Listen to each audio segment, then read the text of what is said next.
Alright, so we're gonna load our game. Episode 3 of the Space Sloths.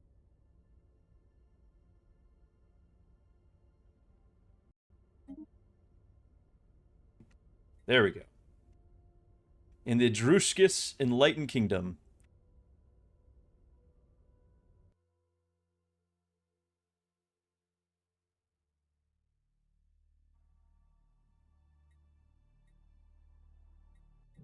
Okay, we are on the planet Twitch in the system of Prime.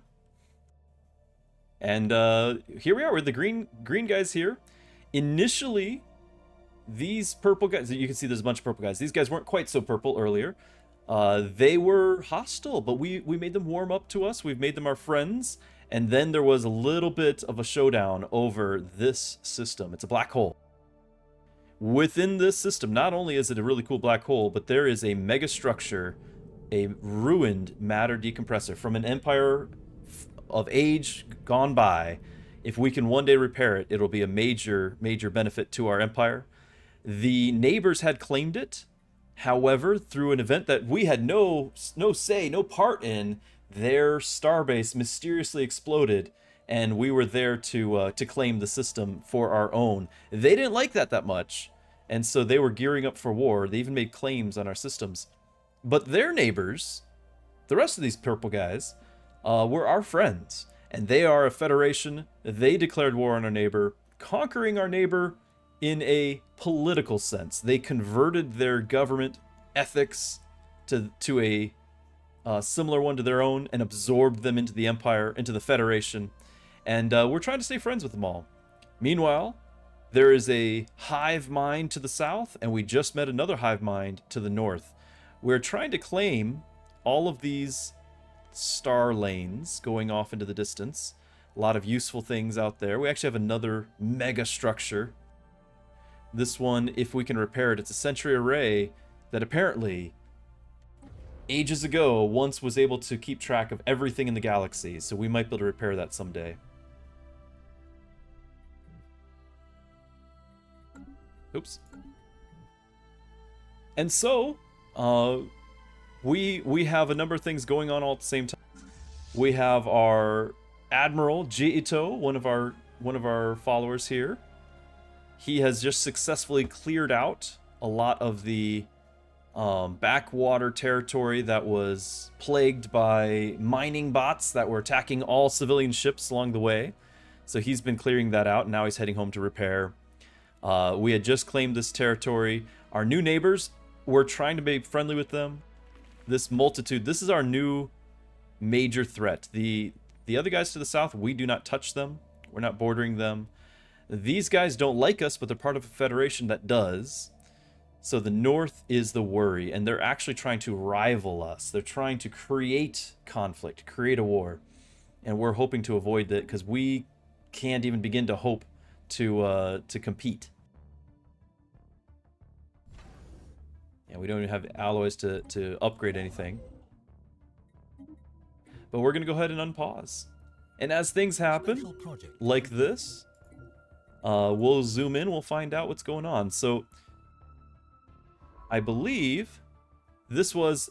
There was an ancient civilization in this region of space called the Irasian Concordat. And it's something of a mystery. We're trying to find out, well, what happened to them?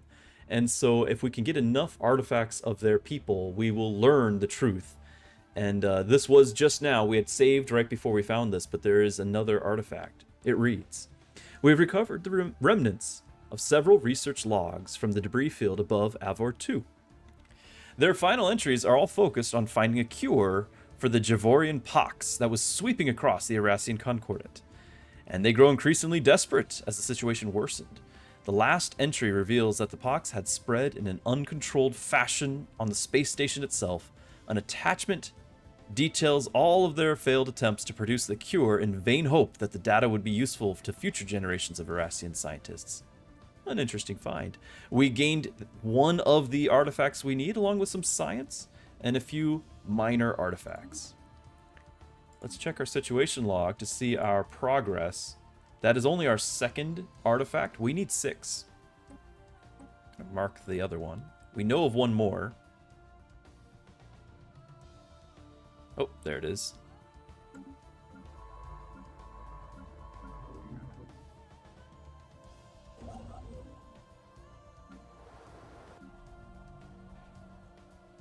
We're trying to stay ahead of the resource game as our empire grows.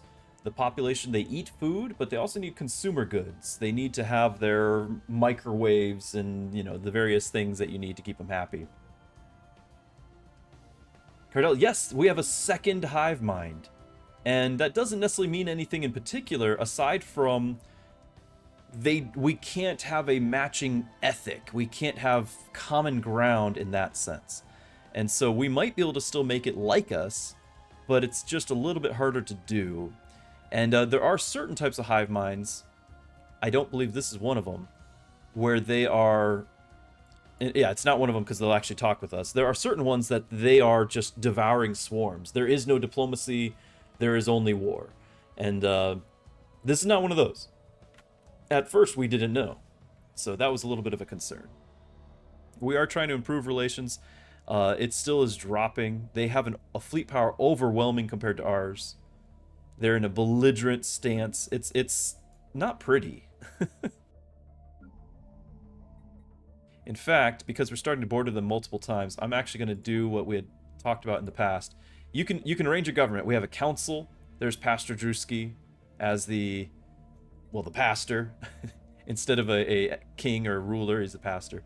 But we also have G-Ito as our Admiral. Duchy, our governor. Cardella, there you are. Cardella is our grand storyteller. Grand storyteller Cardella. A position of prominence in our empire. And so we've got these governors, but we also have policies and edicts we can set. At the beginning of the game, our policy in our stance towards other empires is that we're expansionists. It makes it cheaper to claim new territory. We still want to claim territory, but we're also trying to not antagonize our neighbor. Expansionist increases border friction by 100%. So, for example, I don't remember the exact number, but we'll say it's 20 negative points for each star lane that you're touching somebody else. This is doubling that to 40, for example. But now I've got 2 star lanes connecting to them, and I'm planning on picking this up because this is a good planet we want to colonize. We will have 3 colonies, star lanes touching them. Again, it's doubling the friction, which is lowering relations. We are peaceful people anyway, so it's about time that we change this to a cooperative stance.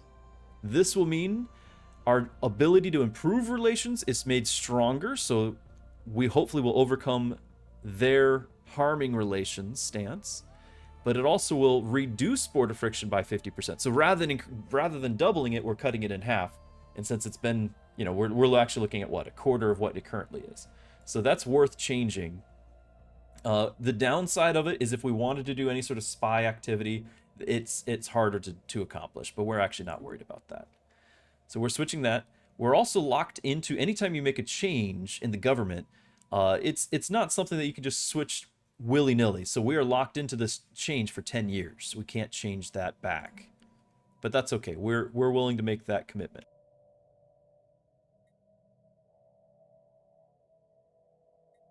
That also gives us extra diplomatic weight. We have yet to have that come into play. That might be in a future session, but diplomatic weight will be our say in the greater forum of the galaxy. And so a peaceful nation can, not always, but can emphasize that, and we're going to try to. We also recently, before we quit, we had claimed a relic world. This is a former city-wide planet. Like the whole planet was covered with a city formerly, and now it's all ruins with plenty of technology for us to find. So any scientist here gains a 30% science boost. It's a huge planet, so we're trying to benefit from this here.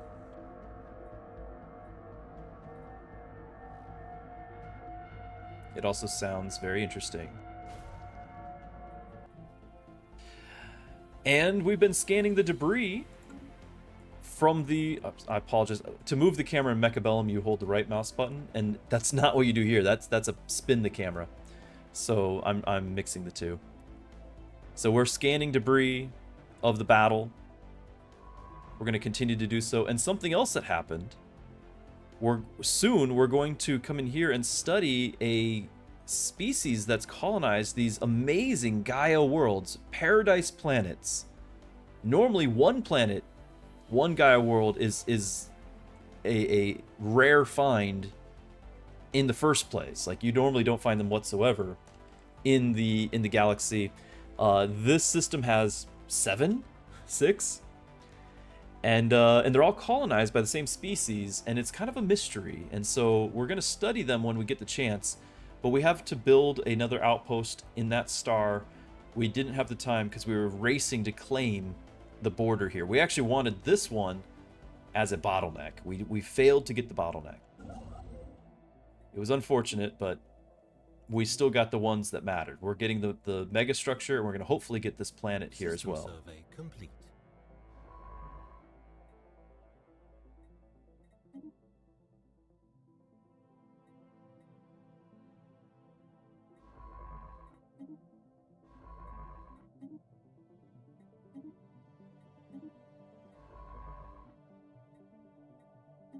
So I'm giving, that's Baby Drewski there. He's the heir to the Empire, so it had to be him. And then Cardell, you're over here. This is your science ship. You're going to go check out this other debris field and then scan these backwater places.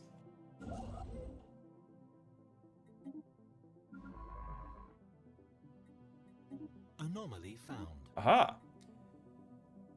Baby Drewski's sensor echoes have indicated the presence of some kind of unidentified object deep within the atmosphere of this gas giant. Something's in there. He's going to check it out.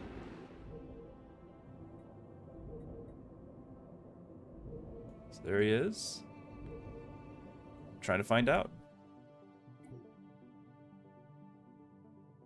Also, we had, I think it was Gurner. Gurner died to the Tyankee matriarch. There it is. With another Gaia world protected in this ancestral home of the Tyankee. It's almost, it's a space whale, but this one's a particularly bad-tempered space whale. And it's kind of like Moby Dick, and Gurner didn't make it out alive. So we had to replace him with not Gurner. Elias is over here. Elias isn't here today, I don't think. But we just found some more mining drones. As we're exploring this other little corner. I don't know if this is going to connect to the galaxy as a whole, or if it's something that's kind of our own cul-de-sac. I do not know. Okay, here's the thing.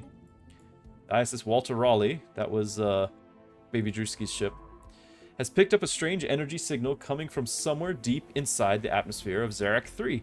It appears to originate from a structure of some kind, possibly the remnants of an orbital station, but the atmospheric pressure makes it impossible to approach. Nevertheless, scans of the unique signature have yielded a large amount of valuable physics data. Okay. Blocker cleared.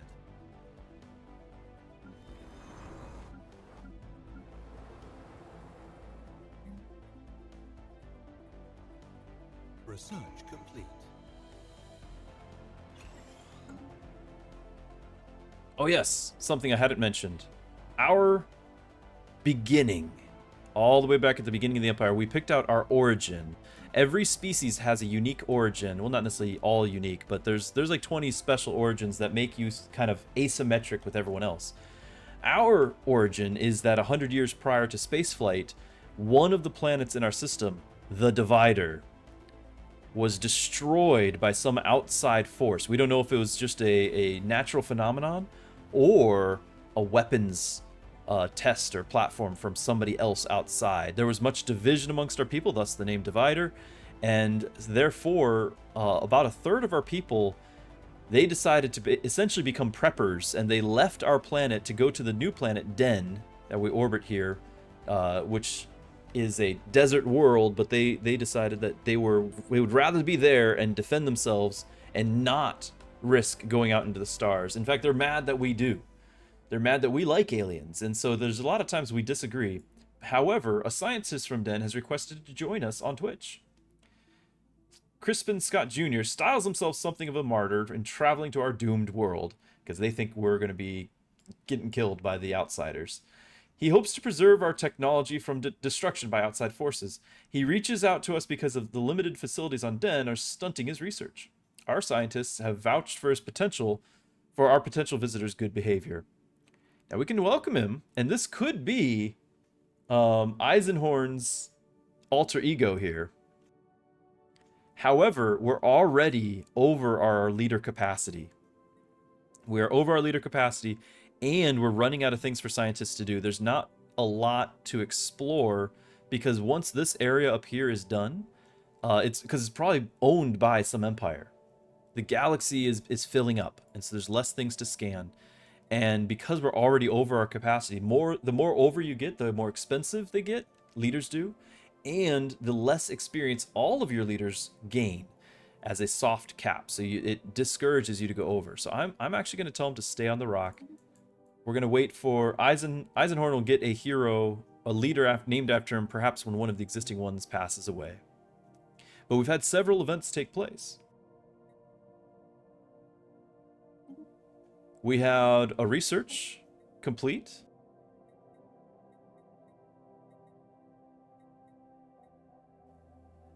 We've got the ability to do either more food, clear out this sinkhole technology. Most of the leaders are scientists. Yeah, most of the leaders are scientists. Over time, that'll change. Some games, when you're playing militaristic, most of your leaders are admirals or generals. They'll lead troops on the ground or defending planets. A lot of times, as we expand, we will probably shift our scientists into governors to better maintain our planets and get bonuses out of them. I think we're going to just make sure we generate more food. Also, though, we have gained a tradition.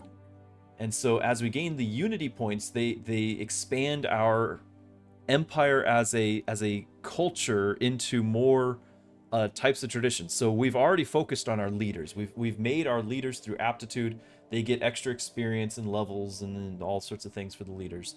We've shifted now into diplomacy. We want to grow in the area of diplomacy. And so we're going to go ahead and do the eminent diplomats, because we do have diplomats trying to improve relations, and this will give them a 1% chance every month to acquire a favor with a nation. So we're going to get that started as early as we can, and we're hoping that because we're improving relations, that's going to be potentially gaining favors with these guys. So we'll see what happens. Make sure if we've got, yeah, our spy network guy, I believe that's okay. That's just, we're trying to learn about them. That's okay for now. It just costs more to do anything. We're gonna leave our construction ship there until we can afford. It costs the purple resources up top, influence, to claim new stars, and it takes us about 75, 80 in order to claim a star. It's a slow process. And so we're trying to claim this next one, which will hopefully prevent them from leapfrogging over our claims. We don't want them to leapfrog down here and claim all this stuff, or vice versa up here. But at least we get the choke points. We failed to get the one we really wanted, but we'll take what we can get.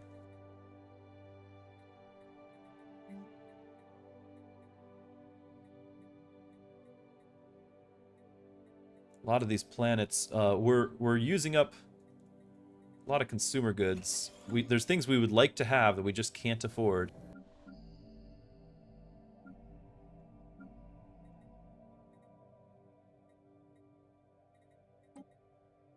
This planet is just covered in blockers. There's volcanoes, there's dangerous wildlife, dense jungles, so it's preventing our planet from expanding. It does have a space-time anomaly as well. I believe this is the one that had the trans-dimensional labyrinth. that when it went away, it caused all the volcanoes to explode. The people were nice, they apologized. After they almost blew up the planet. Nice guys.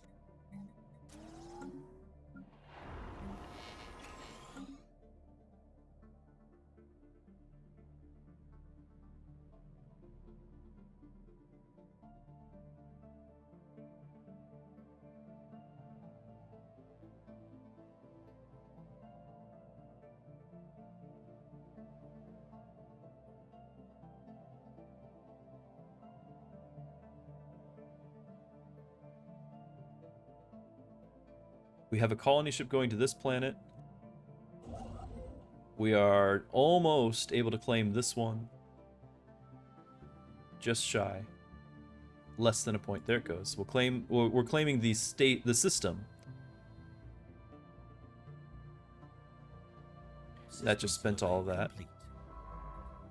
Ooh, a crashed ship. Elias has found a vessel of some kind. It's crashed into the surface of this asteroid. Wreckage from the craft can still be found within the impact crater. See, he wants to check it out. Go ahead. Go ahead.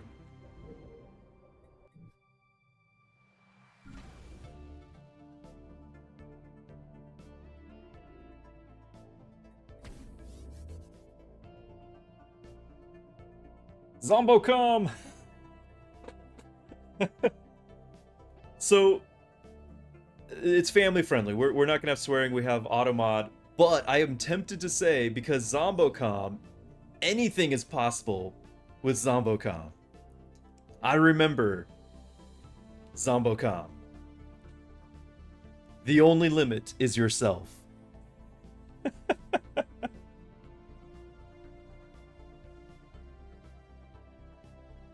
Yeah, that will be blocked.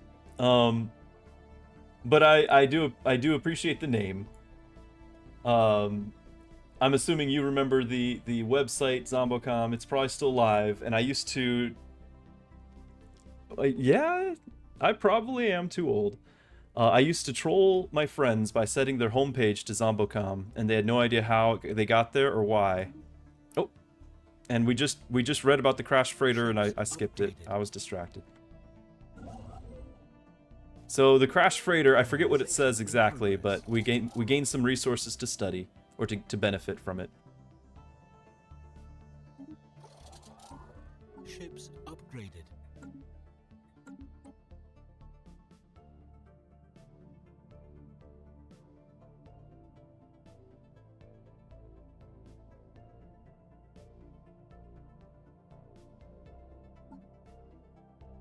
Actually, you know what? Construction No, complete. we're not. We're gonna terraform this thing. Construction complete.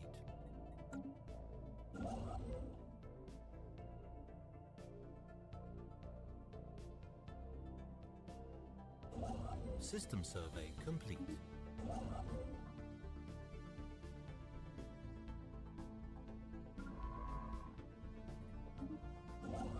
Debris analyzed. Alright, we've gained more insight into mining drone lasers.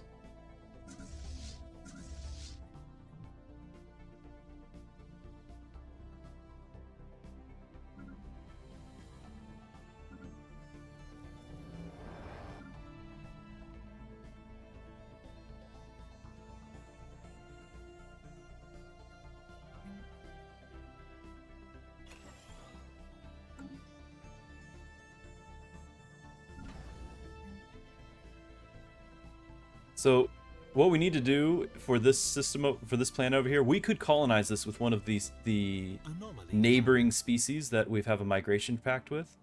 But if we terraform it, we can colonize it with our species. All right, we found some metallic sand. Cardell, our grand storyteller. Scanners indicate the sandy dunes of Winthril 2 Alpha are almost entirely composed of granulate rare metals. Perhaps some valuable resources could be extracted from them. Well, yeah, you should check that out. So in order to terraform this, I believe we're a tropical preference. We need 5,000 energy. We're at 2,000.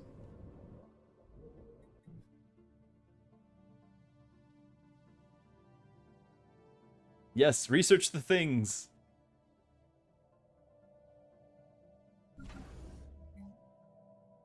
Construction complete.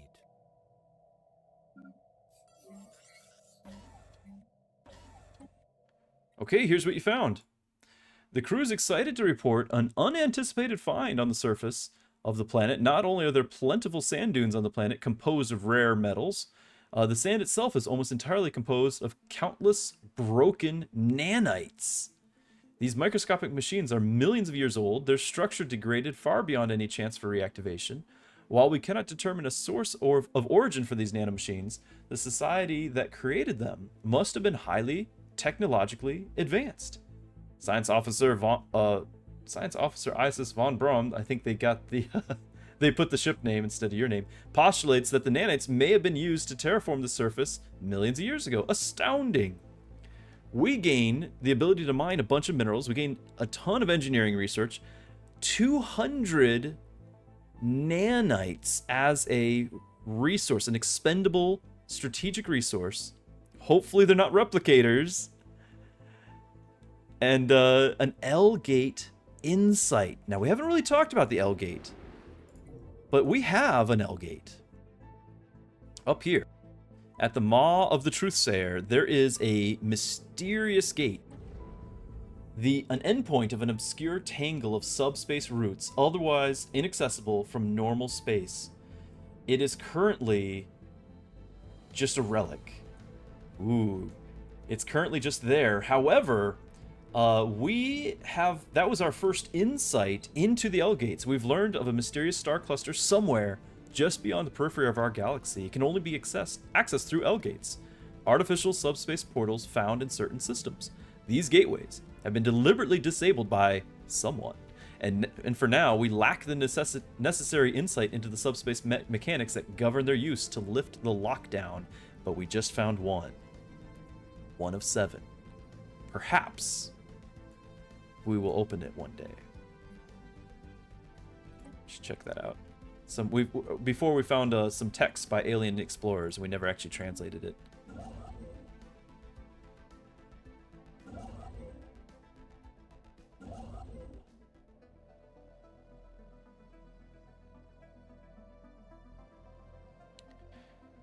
I probably should head out this way next, just because we don't know if we need to claim like this next bottleneck in case there's somebody else out there. We just don't know.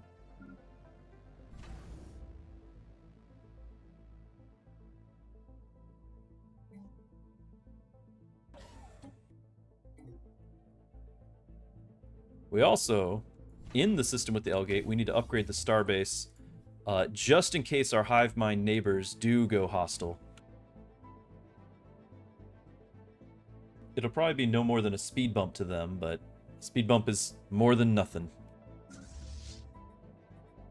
Apparently we've also gained new ship technology. Not entirely certain what it was. And we have enough unity to activate the relic. Something else we had found in our last session was the Blade of the Huntress. We conducted an archaeological dig, and we found it was essentially a hunting ground of an alien species where they would abduct other people from all over the galaxy and then hunt them to the death until their legendary huntress had died, and we found her sword. And so it gives us a passive effect that's on all the time and a temporary active effect that we can put on if we need some speed boost for our ships. Special project complete.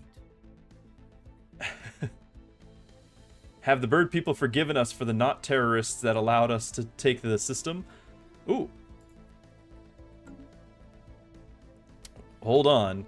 A thorough investigation of Taprib 4, this was a different place that we had unearthed but didn't have time to get to, has unearthed evidence of a past Irasian presence.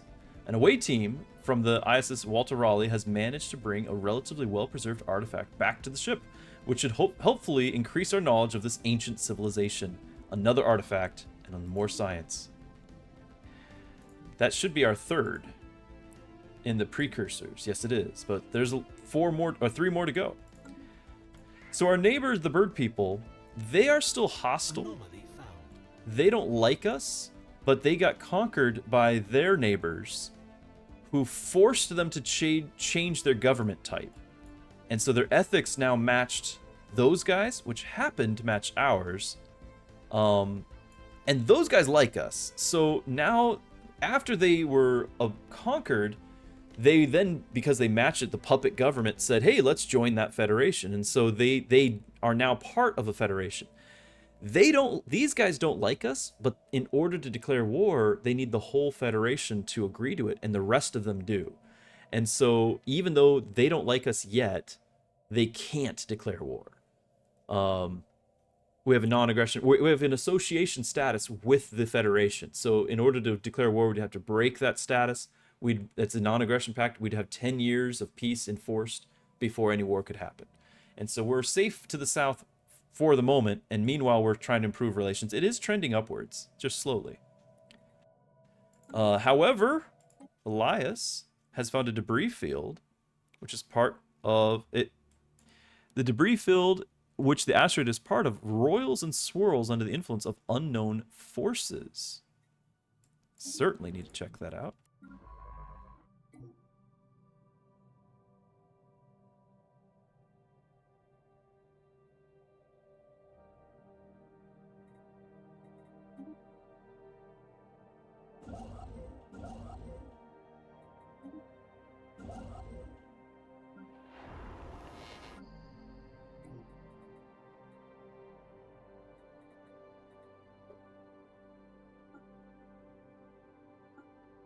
Yeah, we like the puddle technicians. They're generating food and an alloy. There's metallic puddles on that planet.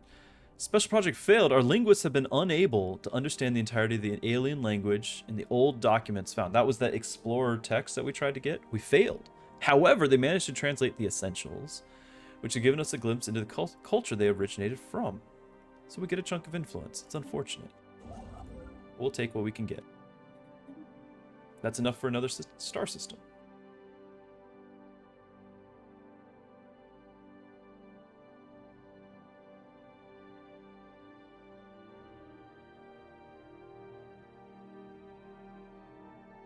Oh yes, and we have an alien hive over here that we need to take care of too.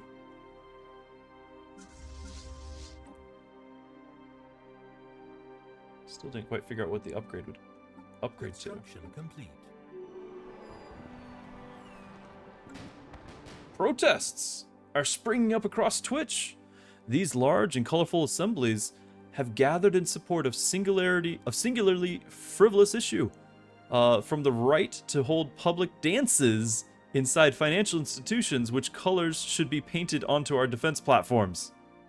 Okay, that wasn't one issue. It was not one issue of having a dance in public financial institutions about the defense platform color. There was multiple issues that they were concerned with. Although that would be quite the issue. The protests are not violent, but they are noisy. Some of the civic services on Twitch have been placed under strain. That would be kind of a Twitch protest, wouldn't it? It'd be fitting. The public services have been placed under strain by the disruption. The same cannot be said for the general public, however, who, rather than being inconvenienced, seem instead to be enjoying the quirky demonstrations. We need to get to the bottom of this. The rise of the manifesti. Lots of music clips. Yeah, something like that. Manifesti vibes. Now, I don't know if they ever fixed this. This used to be an event chain that was bugged. And I have no idea what's going to happen because it never completed. So I've actually never seen it.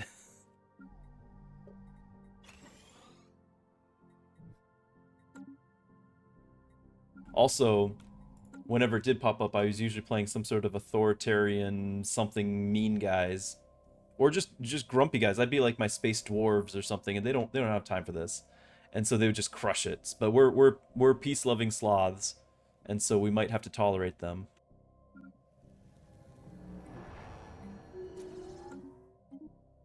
Oh, Cardell has leveled. As our grand storyteller, he is on the council. And so we can give him one of 3 special veteran classes now that he's level 4.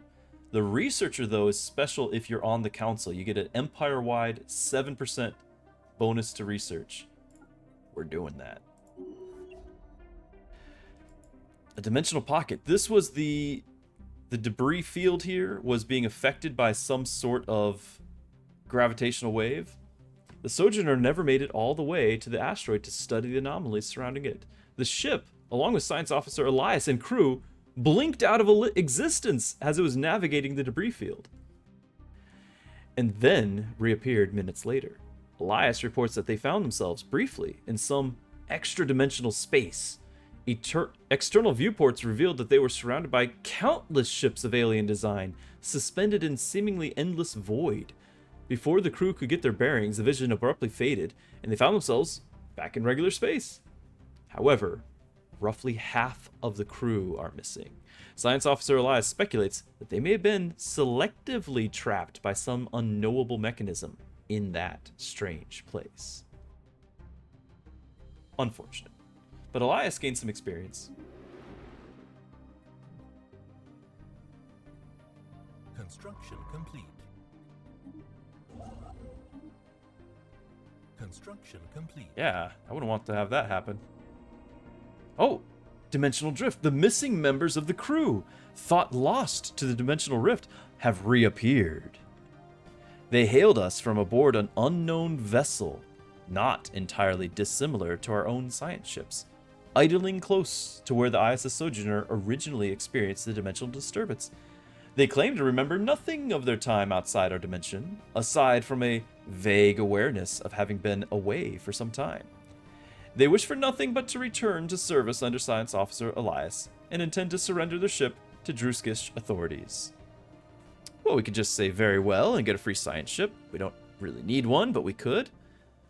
Or the safety of the Druskish people hinges on their destruction, and they would turn hostile.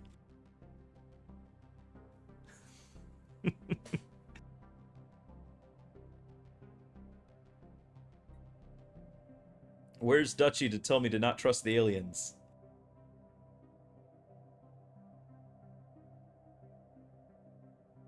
I think, since we are xenophile, pacifist, and spiritual, I think we're going to allow this to happen. We're going to bring them back into the fold. The lost sheep has come home. We'll gain a science ship. Surely nothing bad will happen from this. Very well. Oh look, it's the other science ship.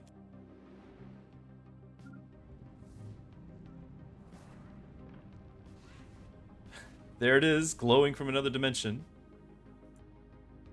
The Manifesti. The protests on Twitch have ceased almost as suddenly as they began. Rumors about their origins abound, but many whispers speak of a group called the Manifesti. This enigmatic collective seems to have been responsible for a number of provocative art projects in recent years. Their subject matter every bit as spurious as the issues we're seeing protested on Twitch. Faith in them to be truthful. I could let the players have their fun or arrest these so-called artists. We are peaceful. I think we will let them have their fun. Now, there is a distinction. I mentioned this last time we played, but even though we have multiple government and civic aspects to our empire, one thing we haven't been leaning one way or the other, because it's a whole different area, would be the choice between the ethic of egalitarianism and authoritarianism. So that's the idea of individual freedom versus governmental control. And so if we were egalitarian, like, we'd have to let them have their fun, right? That's the individual freedom.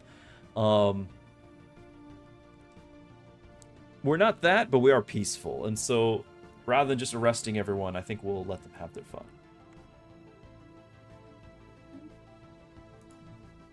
And this is something that, like I said, I think has been bugged, so I don't actually know what happens from that.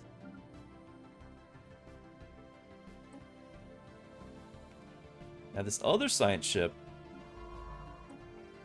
doesn't get the equipment. It's not the same as our science ship. It has no shields or armor. It has no upgraded engines, anything. It does have an upgraded hyperdrive, but that's it. So it's actually a downgrade, and we don't have a scientist to put on it. I'm just going to scrap it. Although I don't know, I might be able to scrap it at our scrapper station. So maybe we'll get something from it.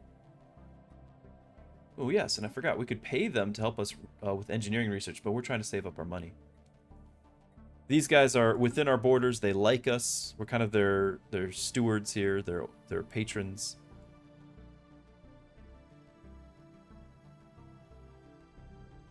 They're just on they're happy to be on their space station, scrapping and repairing and making a buck.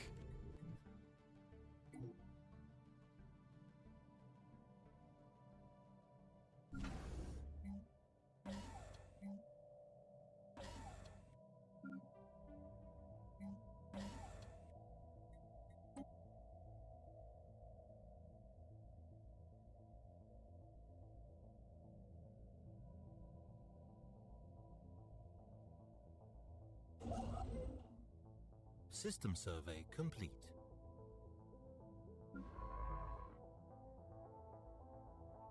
System survey complete. Oh, Elias again has Class 12 asteroid orbits this planet. The small planetoid's orbit appears far too stable for its presence to be a natural occurrence. Okay, check that out. Construction complete. Research complete. Construction complete. Alright, we finished our research. Okay, this was this stable asteroid just now. For some reason, someone has towed an asteroid into stable orbit around Jolft 6. The massive engine sections and braking thrusters can still be found on the surface, although they have long since been rendered inoperable. Whoever did this also mined the asteroid for minerals, but these operations were seemingly abandoned shortly after they begun. Interesting. Extra research there. We also finished FTL inhibitors, so our defensive stations can't be jumped over. Something else happened.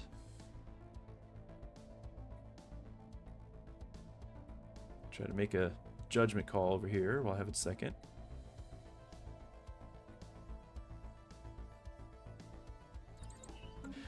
It seems that the scientists on our partner planet have made several new and admittedly insightful breakthroughs in the fields of statecraft.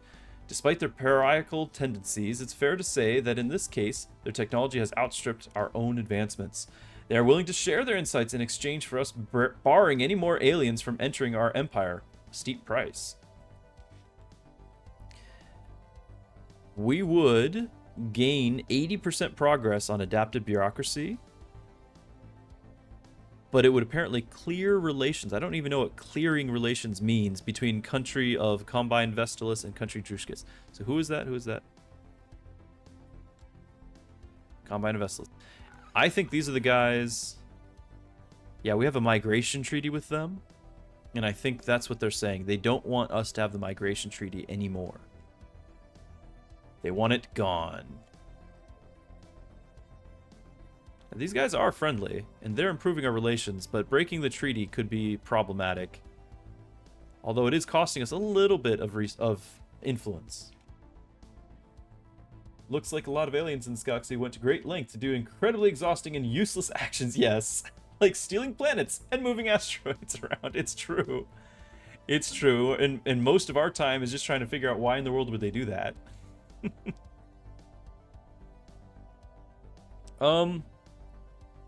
Let's get the science. I don't think we need the migration pact much anymore. We already have the population in our empire, and it's costing us some influence. Incoming transmission. Oh.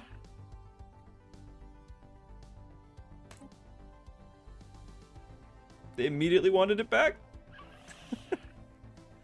And so we did. Research complete. Ooh, lost building materials. This was a result of our insight from having studied our little buddies, this pre-FTL species. The Kareem civilization. They're aware of our presence. and we've been able to learn some things. So we're gaining the envoys, and we might eventually get an extra envoy available. But our empire size and district cost has been reduced, and that's important. So that has been the progress there. Increase our mining station output. These guys, do we have... We don't have anyone there anymore. I don't think we're trying to influence them anymore. We just... What we kind of would like to have happen is for them to become a client state, a protectorate under us.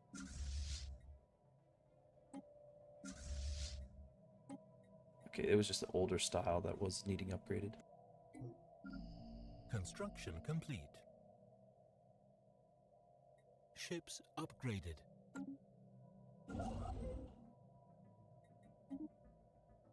This is not actually a better star than where I was going, but because each jump away from your border is another like 75 influence, it's possible they could save up enough for 2 jumps and they could leapfrog my planets and claim this, and I don't want that. So I'm gonna go do that, and that pushes them back a further jump.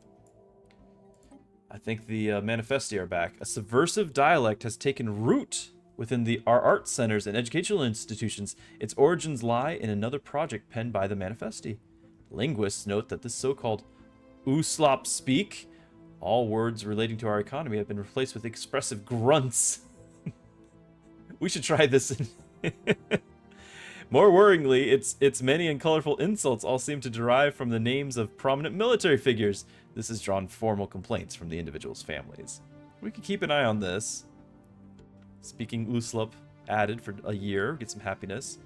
Or it says this crosses a line and demands a swift response. I gotta say, I'm not really fond of having a manipulative organization in my empire. But we said we'd roleplay, and we're peaceful. We're not too worried about our prominent military figure's reputation, I think. So we're gonna go for the happiness. Nothing bad will happen of it, surely.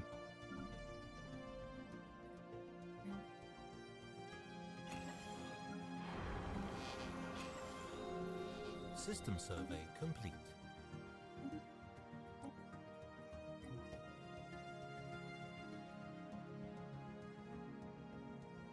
Where was the... I thought we got the statecraft thing. Oh, I guess this was the statecraft thing that we got 80% for. The adaptive bureaucracy. Oh. Okay.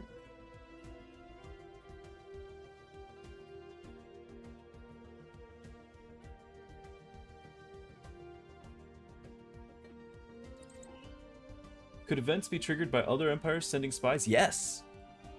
Yes, in fact, they need to go have a relook at making it all more, just more prominent in the game. But if I were to look at espionage options, these are grayed out. We don't have any espionage having here, but you can gather intel. You could spark a diplomatic incident between them and somebody else, potentially damaging relations. Again, the problem is these things cost influence, which is a rare resource, and their impact is very, very minor. And so they need to just vastly tune up all of these effects, but they're cool that they exist. If I wanted to change out my go from this place to another place, I could keep my network and prepare sleeper cells. I would keep my network there. I could acquire assets of their things, which will help me in further projects, but certain types. So if I want to do that diplomatic incident, I could have an asset that's a diplomat, potentially, and it would make me be more effective at it. We could get favors from them, but through extortion, we could smear their reputation in the galactic community, steal technology, sabotage a starbase. So potentially, not that we would ever do this, but potentially, there conceivably this starbase up here could get sabotaged. And I don't know if it would go away, but you know, it might be worth finding out. You could also you could cause pirates to happen in their territory as well. All sorts of things. It's just most of them are insignificant. They sound cool, but in reality, they're not big enough to matter.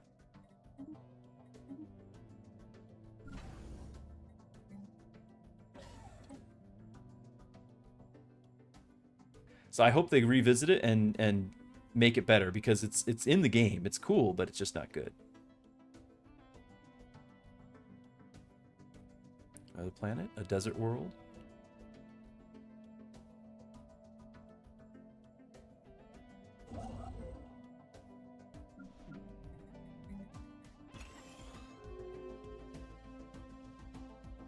Oh, we gained a favor with these guys. The Manifesti. Manifesti have unveiled their most public exhibition to date. A new and extremely popular interactive experience on Twitch invites visitors to manipulate reflections and images of themselves and to create distorted collages of political figures, some from other galactic... They made TikTok, didn't they? They invented TikTok. The Manifesti is behind it. Critics herald these pieces as casting a necessarily a harsh light upon our sense of self. The exhibition has also inspired a number of other satirical works, both on domestic issues and on pan-species relations. Debate among our social researchers is lively. More conservative voices urge caution. It's a bold statement. That would give us 2 years of society resource or a diplomatic disaster waiting to happen. Shut them down. It might be a disaster waiting to happen. Like this, I really don't know what happens here, so we've got to find out. We must follow the breadcrumbs and find out what happens. Since we are so peaceful, we don't want to just force them into submission here.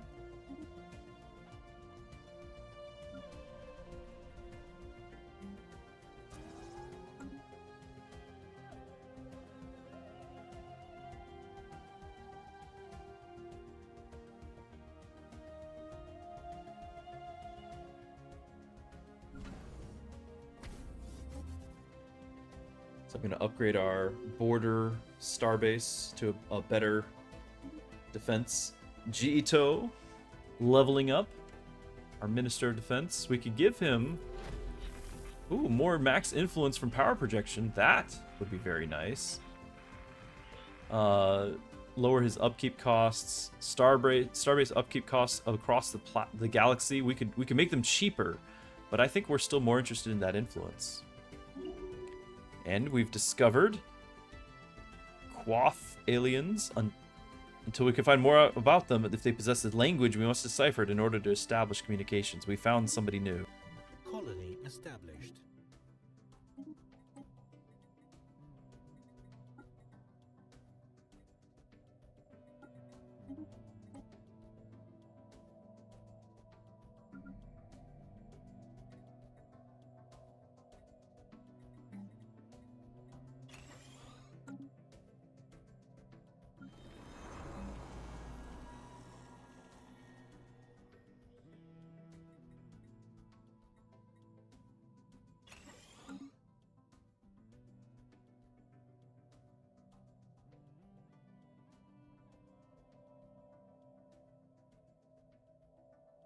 Research complete.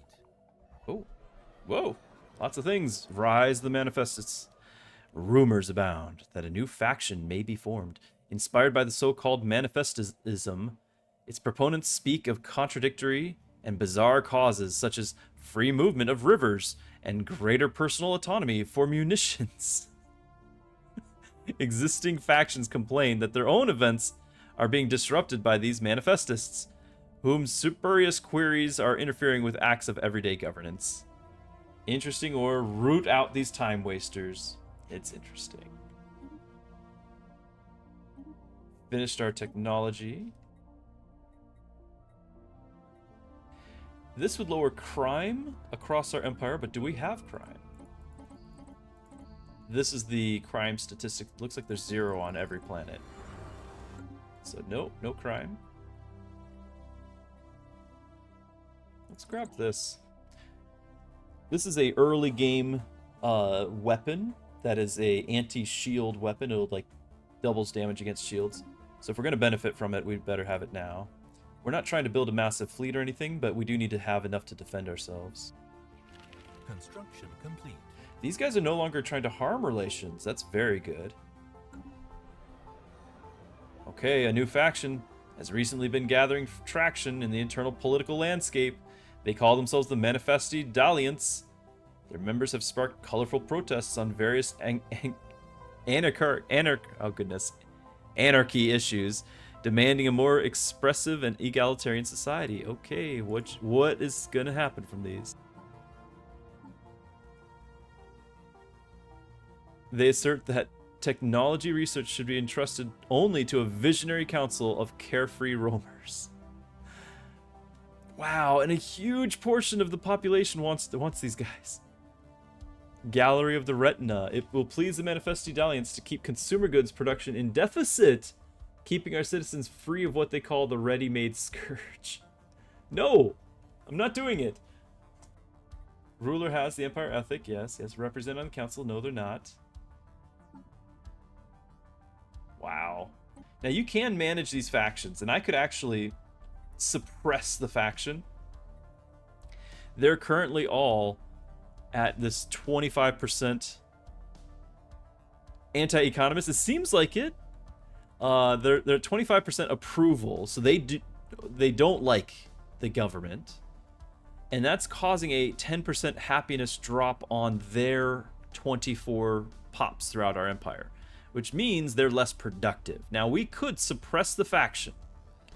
That would lower their support, and over time lower the number of people who want to be part of the faction, potentially eliminating the faction if this event will let us, because I don't know if it will let us.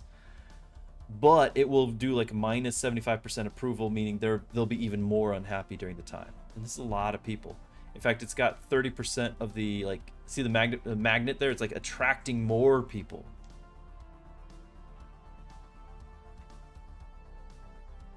Yeah, they're anarchists.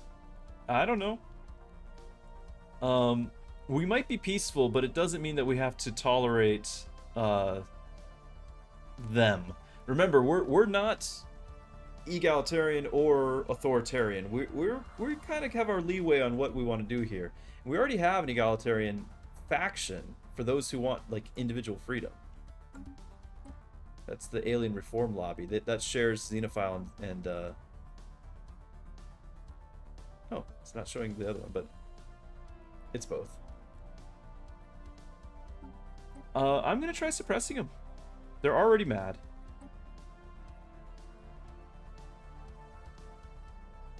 Eventually, only 1% of our pops should be part of the ethic instead of 30%.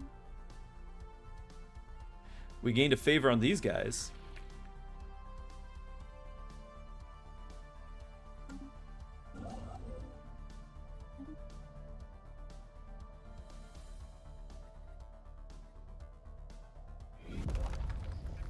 Ooh. We built an observation post around Sol 10. Now, we mentioned this when we first discovered these guys. This star system is the Dacha system. This is where missing planets from all over the galaxy were arriving, including when we were at the Hilito system. There were planets missing from that system, and we found them here in the Dacha system. The funny thing is that there's also the Sol 10 planet here, and of course that's because if you're aware of the conspiracy theories that there's actually a 10th planet of the system, well, 9th depending on Pluto and its position, but there's like this missing planet, and so here it is. They stole it. Sol 10. All right, so we put an observation post around it to study the inhabitants, only to realize that the habitantes are the ones studying us. They are fully aware of the existence of other alien species, and have quickly noticed the existence of our scientists and drones. Our previous activity in the solar system must have alerted the Habitati unified worlds of our presence. Keeping our existence hidden is meaningless at this point. There they are. We have made contact with the jellies. Oh, this is how you communicate. We've been watching you ever since you entered through the hyperlane, but couldn't figure it out. Isn't it dangerous to travel in those metal boxes? Seems like we could learn a lot from each other. So, if that is your intention, feel free to stay. If you wish to claim our home, be aware we are not helpless. Well, we could say greetings, friends. Divine greetings. We come in peace. Well, we like aliens, so there you go. The news that we have made a formal contact with an intelligent yet undeveloped civilization is spreading like wildfire throughout the Druskish Enlightened Kingdom. So this is kind of a bug from the First Contact DLC, because it's clearly not our first contact with an intelligent civilization, but it's intelligent yet undeveloped. So it's a pre-FTL intelligent. We already had one before. Our citizens are fascinated by these beings, and the media is full of reports and speculation on their culture and society. The confirmation that there are non-spacefaring aliens within our galaxy who may have never even considered exploring beyond their own planet has largely been greeted with celebration on Twitch. Bits are everywhere. Our level of technology is far ahead of theirs. They have not yet developed spaceflight. Despite this, we could probably still learn much by studying them. That's fascinating.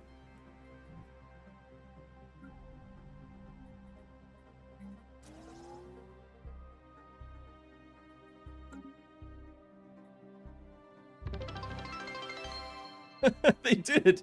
Bits are everywhere. Thank you, Cardell. Anomaly found. Life signs.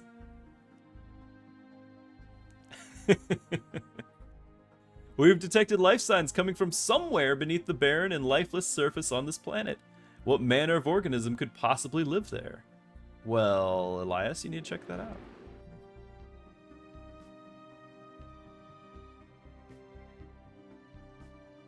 Looks like food is about to run short once somebody else grows. I don't really have any new food sources. Oh, this is back to here. The pre-FTLs of Dacha are somehow more adept with hyperlane theory than we are. Every one of the worlds are linked to each other through an artificial hyperlane network. These lanes are used to transport necessary resources like food or building materials to their other worlds just using planet-bound trains, and we have no idea how they did it. A request for more scientists to study these worlds has been approved, though judging by the activity at their planetary listening posts, we are not the only ones looking at aliens. They're looking at us too. We're going to gain a new physics insight technology, so it's working on that now.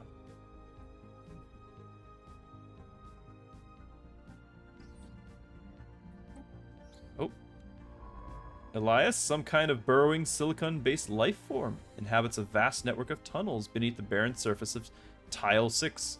As best we can tell, the creatures feed off rocks, and there's evidence to suggest that they possess a rudimentary form of intelligence. Their tunneling efforts have shuffled large amounts of valuable minerals to the surface. Intriguing. Extra minerals. Construction complete.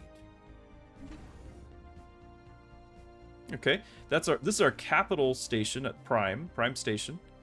And we've been making them a trade hub, which is rather appropriate, right? So they're dealing with trade goods, and by having more trade hubs, we can collect trade from farther away. And so I'll show you this this screen here. It's not as informative as I would wish it to be, but if you actually do play Stellaris but haven't figured out trade, I can walk you through a little bit here.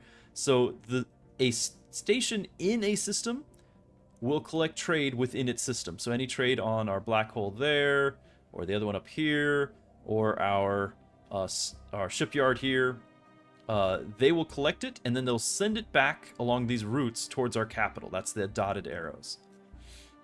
However, if you put trade stations, more than just that specific star can be collected from. So each trade station expands the reach. So Prime is reaching with 4 stations, is reaching 4 jumps away. So I'm actually collecting 1, 2, 1, 1, 2, 3. This whole southern area is being collected by Prime. 1, 2, 3, 4, 3, 4. We would get all the way up to this Azalah station planet. We'd collect that. And so the idea is we don't want to have to send from other places. We want this one to collect it itself. When it's being sent like this, pirates might be attracted to the route. In fact, here's an example with this yellow skull and cross, or white skull and crossbones. There's not much here. There's only 0.1, actually negative 0.1 piracy, because there's no trade flowing. But the nearby fortification starbase is actually suppressing 36 of it, as well as the neighboring starbase is another 16. And so if there were piracy, we would limit it because it's in our home turf with defensive stations. If it was like up here, we don't have as many, this is where the pirates would appear. And so we would have to work on suppressing that or collecting it in a better, efficient way.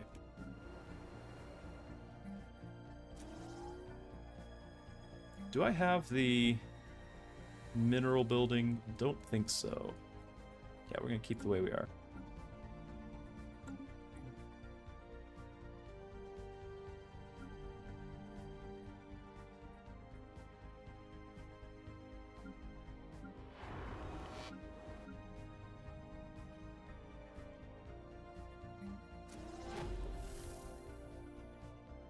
First contact.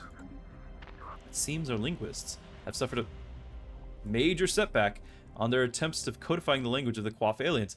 Unfortunately, what they had taken to be their language, quite simply, was not a language. In a report, Envoy Lorenza states that after days of investigating the matter from every angle, the linguists finally concluded it was in fact probably an attempt at music. Huh, it's an error. We lost some insights. We'll keep studying them, though. Meanwhile, there's a new world order. Our little buddies.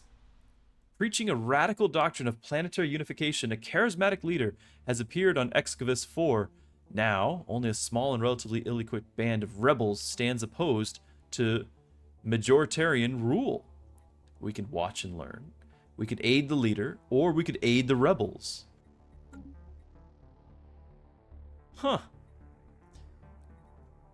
If we do any aid, it's going to cost months and months of 50 energy, 50 mineral, 25 unity, 25 alloys, or 100 and 50 alloy. This is more than we can afford.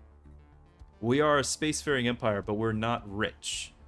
And so I think we can't afford to provide aid, but we will watch and hope that through our pacifist ways, we'll sit on the sidelines and see what happens here, and hopefully we'll learn something along the way. System survey complete.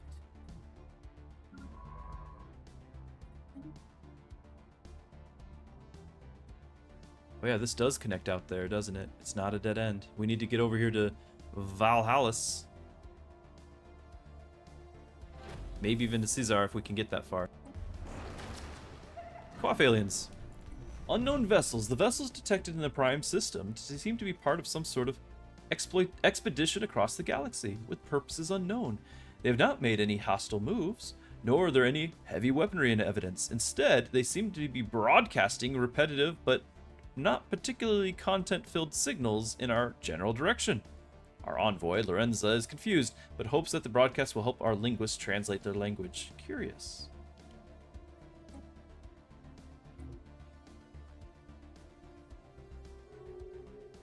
I'm going to sell some minerals. We're still trying to collect enough energy to terraform. Oh, the two hive minds have made a non-aggression pact, and we're in the middle. Now, this hive mind, we're not bordering him. He's bordering the other guy. A wormhole. We have detected... Which planet is this? There it is.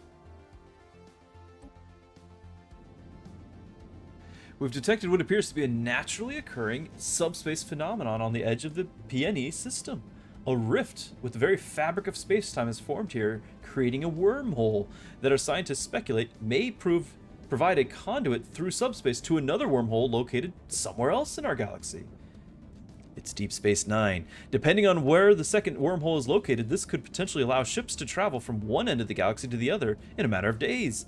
Unfortunately, this wormhole, like the vast majority of its kinds, is inherently unstable. Any vessels foolish enough to pass through it would be ripped apart in seconds if it could somehow be stabilized. That will be requiring the wormhole stabilization technology someday. Sending don't go there, it's dangerous. I'm sure it'll all be fine. Construction complete. I'm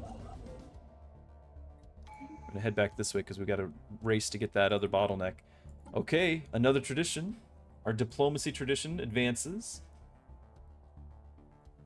we can increase our available envoys who are now generating favors.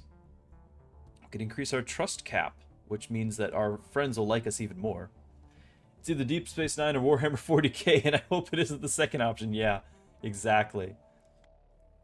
Or we don't even have to stay in the diplomacy tree. We could change trees, but I like finishing these trees. We get these ascension perks. So let's actually do the Federation. I don't think we can make a Federation currently. Because the only people that we are not already in a Federation are these two hive minds, and they can join Federations, but they're not necessarily, yeah, they're rivaling the neighbor Federation. So by joining a Federation with either of these guys, we're going to make enemies of our neighbors. We don't want that. What we did get is an extra envoy. And so we were doing a spy network with these guys. And I'm going to return him to doing that because you never know. Someday that starbase, it might just explode on its own again. And we might just be there to benefit. Can envoys be... Good question. See, envoys, they live and die, but they don't really have adventures. They're kind of a leftover thing from days gone by. Doesn't look like it. Yeah, they're not really considered an actual leader. I think they have talked about wanting to revamp how envoys work.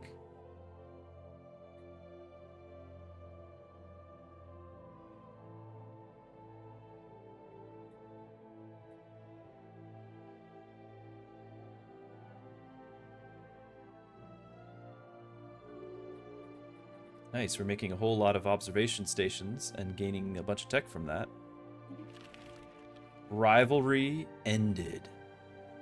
They have deliberated to end our rivalry, and they see no purpose in the continued propagation of hatred. We have succeeded at surviving. However, they instantly demand our subjugation. No, they want us to be their vassal. The unity of the Raxicodian multitude has protected weaker Raxicoda from destruction. We offer you the same protection. Become our vassal state, or we will be forced to assimilate your civilization through undiplomatic means. They're still friendly, but we're gonna say no. I think we're gonna say no. In fact, we might even pursue closer relations with the Federation over here.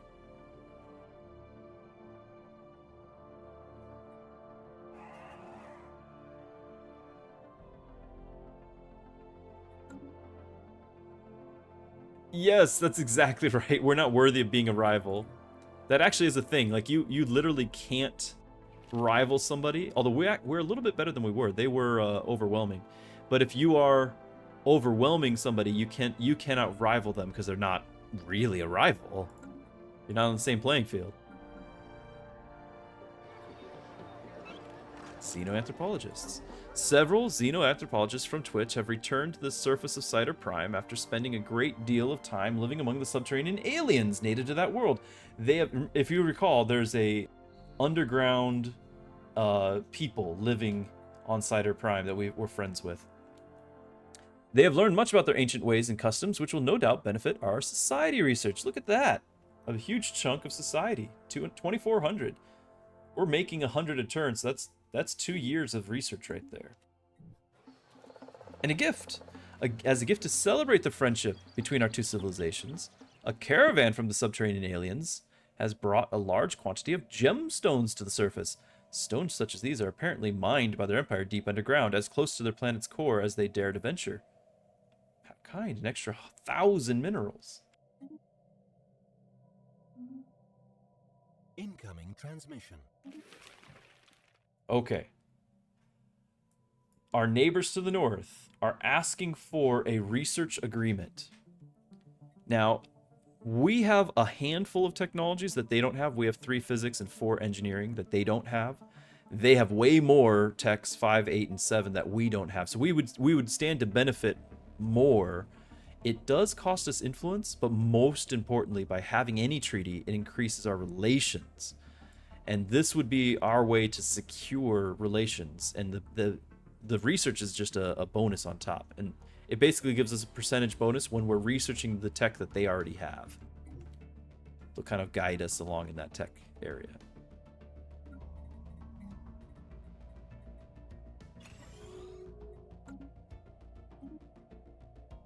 But now they're rivaling the other guys down there. Oh, what was this? Is it a terraforming candidate? Yes. Okay, I skipped it on accident, but there's a random barren planet here that one day we might be able to terraform. Speaking of, let's get terraforming. Council agenda. That's going to take a while. But this planet will one day be tropical instead of being a tundra. Council agenda. Ooh, monthly unity. For 10 years, we're going to have 40% more unity because we've been evolving our society. Ideas and theories for new ways to improve ourselves must be discussed and pursued with fervor. Yes, please.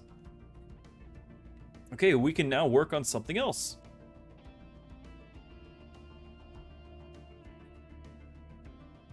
We can increase pop growth from immigration, trade value. We can lower border friction, increase our trust cap and pacifists. Have our people be happy. Trust growth and diplomatic weight. That's pretty nice. We can also just have happiness and spiritualism. All of these are decent. None of them are game-breaking or game-winning even. Let's just do the happiness because that will translate into raw resources, and I think that's what we need the most. Infinite opportunities. Let's promote and celebrate our technological achievements. System survey complete.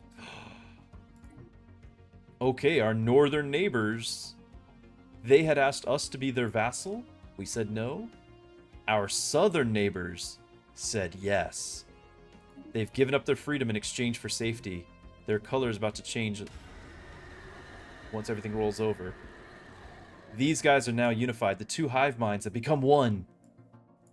War crimes. Too many things.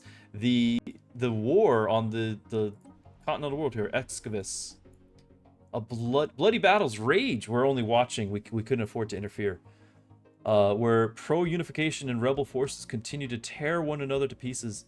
In the struggle, no weapon or tactic is off limit. The atrocities have been committed on both sides. 50 devastation added to the planet.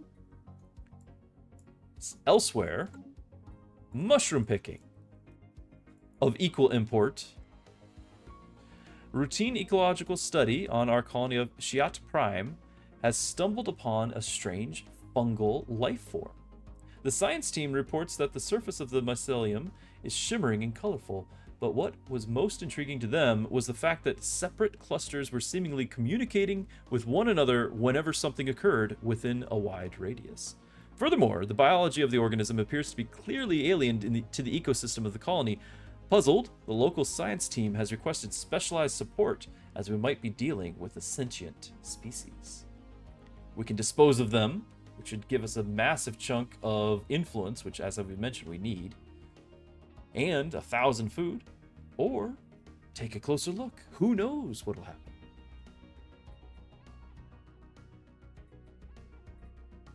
I think if it's the possible of being a sentient species, us being pacifists, we can't just dispose of them. We need to find out. We'll take a closer look.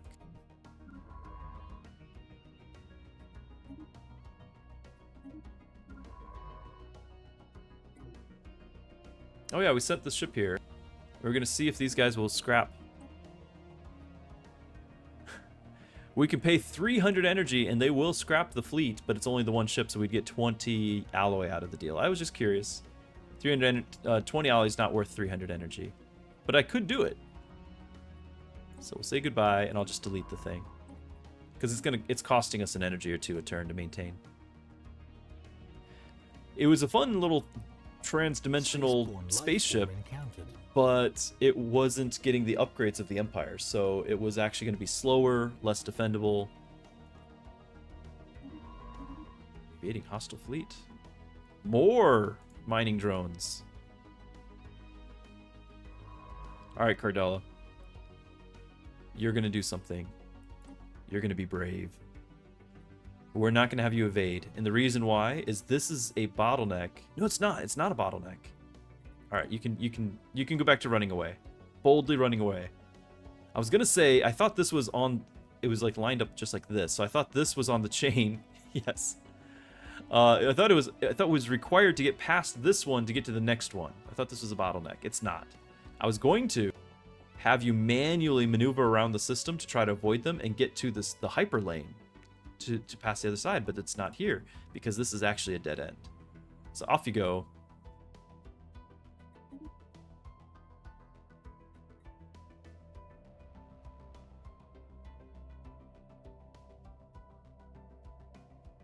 Research complete. Survival. The spores have ears! We have concerning reports coming from Shiat Prime. Upon further examination, it seems that the alien fungus we found is emitting a signal towards a location in the galaxy that we were unable to pinpoint so far. Telemetry and security analysis indicate that it is completely possible for the mycelium to be some kind of advanced spying organism. However, it is worth noting that this organism is old. There's a fair chance that whomever engineered these spying mushrooms is not around anymore. But if they are, it might be best not to poke the sleeping predator. We could say it's too risky and get less influence than before, or we need to know more. I think we need to know. And we've finished our research. Very good. We have the ability to research a larger ship design. Now, everyone around us has already had all this, and they've had it for a while. They have superior ships. We've just been neglecting that sort of thing, and I think we'll continue to do so. I think we're going to go for the research speed. It's going to take a while.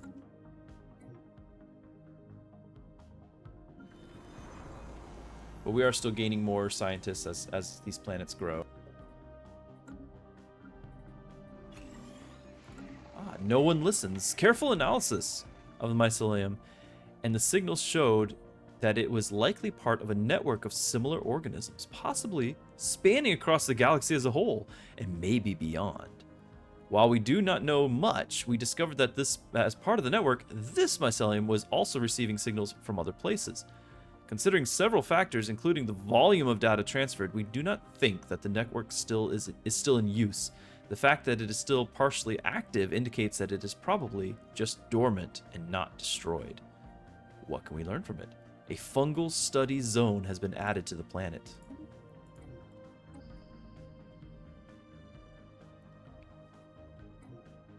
And so that should be added once the month turns over. Nope. I don't know where it is. This is a different thing. The exofungus infestation is different. Oh, there it is. A fungal study zone. It's not on here. It's an actual feature. So we already have a 33% society increase on research. We just gained an extra 15%. This is going to be quite the research-producing planet if we can ever get it to grow enough. Okay. Our neighbor ticks down here. These guys are the vassals now. There's the Oh. No, it was the other way around. I am sorry. These guys are the overlord. Our guys to the north are, in fact, the vassal. Okay. So the southern guys have been our overlord, and they actually view us with a protective mentality, and they are actually offering to guarantee our independence. They want to keep us around, maybe as a pet, I don't know. They view the continued independence of the Druskish Enlightened Kingdom as a prerogative. We are prepared to formally devote ourselves to that cause. They guarantee the independence of our empire. If we are attacked, they will automatically come to our defense. This does not cost us anything, and it gives us a powerful ally, so we're going to accept.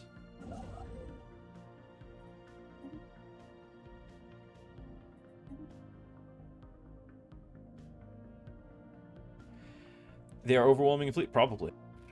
Oh, yeah.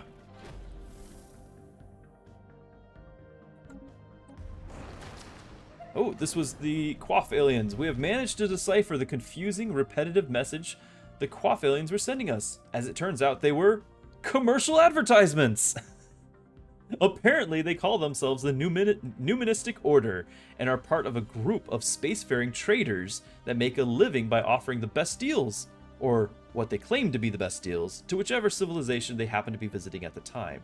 True to form, it appears they are attempting to contact us. This is one of many groups that make up the Caravaneers on screen. Here they are.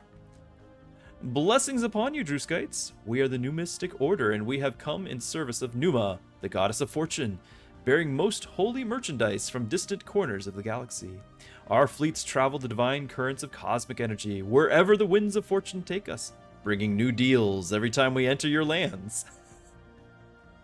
For a modest donation, the wonders of the universe could be yours. All transactions and credits, please.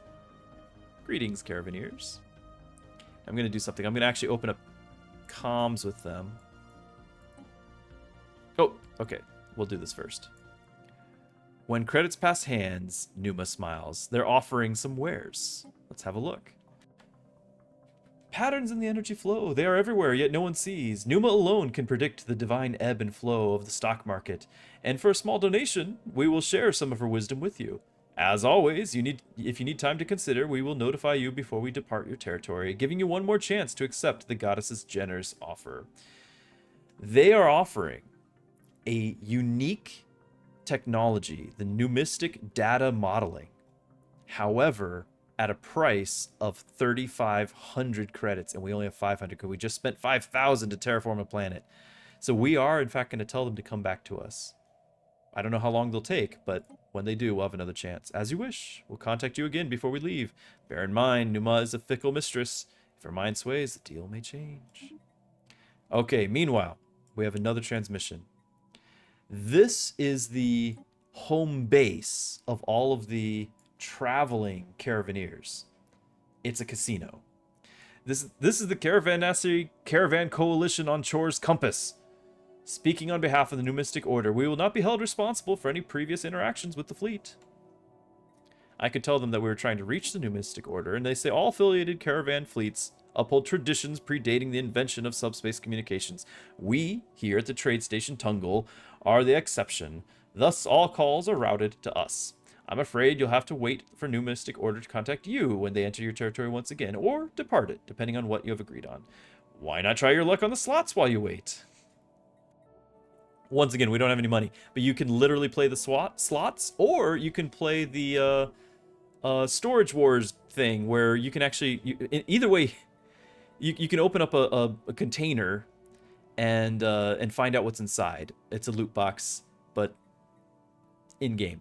And to do so, you actually have to purchase caravan coins with a Z.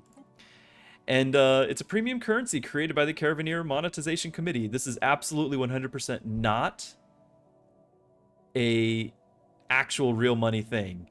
It is a spoof of games that do real money transactions. So we can ask them all about caravan coins. Yeah, you could pay to win. Exactly. In fact, we'll talk about it in a minute. But the Caravaneer Monetization Committee ensures full compatibility with the services ecosystem aboard Trade Station Tungle, including, but not limited to, the slots and reliquaries. But mostly just the slots and reliquaries.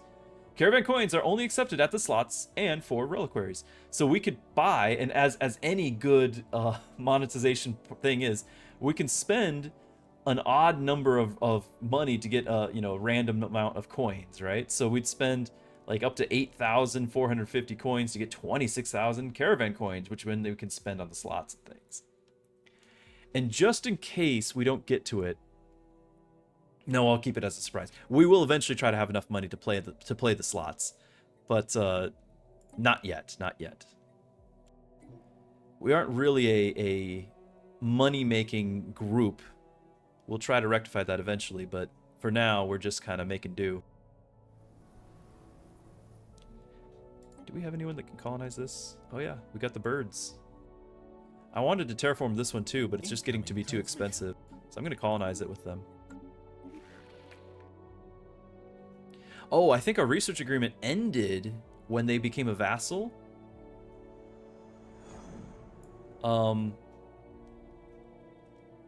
Okay.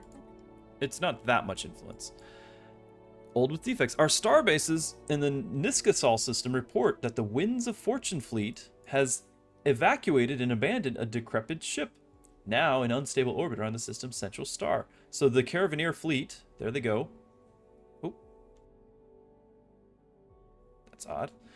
Their fleet left a ship behind, so we can say one man's trash and actually study and see if we can find anything, or just let the sun swallow it. Let's find out. Situation log updated. I think I need to send a construction. Yeah, construction ship down there. This thing has 10 years, so it'll be fine before it falls into the sun. Construction complete. System survey complete. Ooh. The sensor profile. This is Cardell. A sensor profile of a mid-sized vessel was briefly detected inside the upper atmosphere of this gas giant. I think you're checking it out.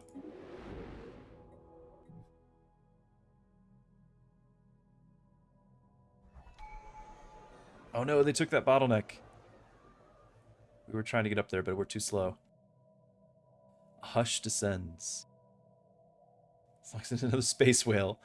The buzz surrounding the Manifesti faction has quieted, fading as quickly as the arrival of protests which started it. Some activists we spoke to claimed their motivations ranged from pure satire to conscientious objection.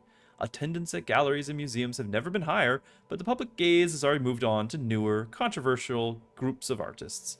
Our sociologists continue to sift through the data they gathered during this strange moment in Druskish cultural history. Life goes on, apparently. Dreams become manifesti. 8 years, we can get extra research. We got a bunch of science, but also ethics shift chance has vastly increased. So back to the factions. We have 3 ethics. It's these 3 up top here. But there is a little bit of a chance for... It looked like that we actually made that other faction go away or something. That we were suppressing it and they're gone now. But now there's a chance that some of them will switch over to egalitarian because that's present in our empire. Not sure how much it'll switch, but it's possible.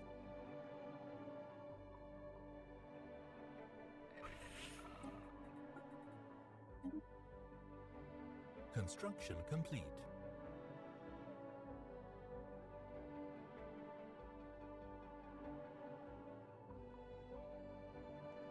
Okay. Whoa. Oh, this is our pre-FTL people, our little buddies.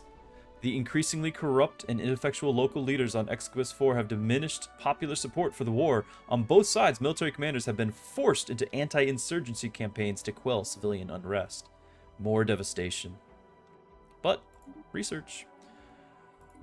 So, we could one day join this federation. And that's not a bad thing. That's not meaning like you're losing by joining somebody else's federation. It just means we win together. However, we are still... These guys are still considering us their rivals.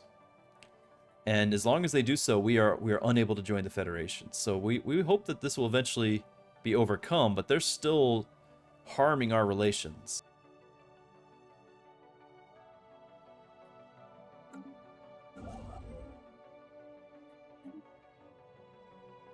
And sadly, we can't leapfrog... Well, we could potentially leapfrog this and keep exploring out into the galaxy. If this is unclaimed, there could be a bunch of goodies out there for us to get.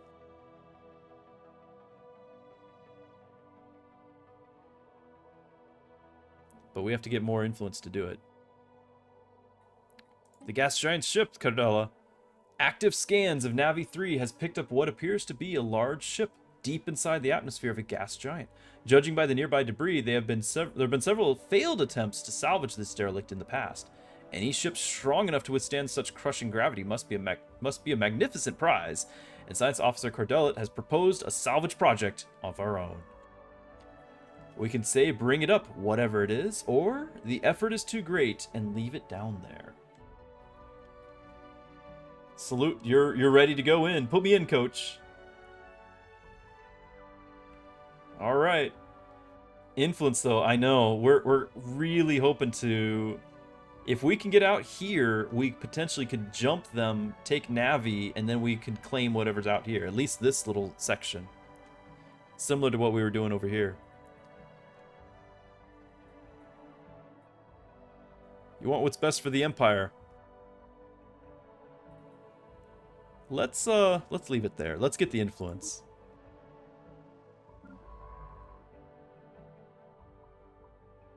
Okay. Oh, I didn't realize this was connected too. We have to get down there too, don't we? Because we want to get this archaeological site. We can't just go that direction.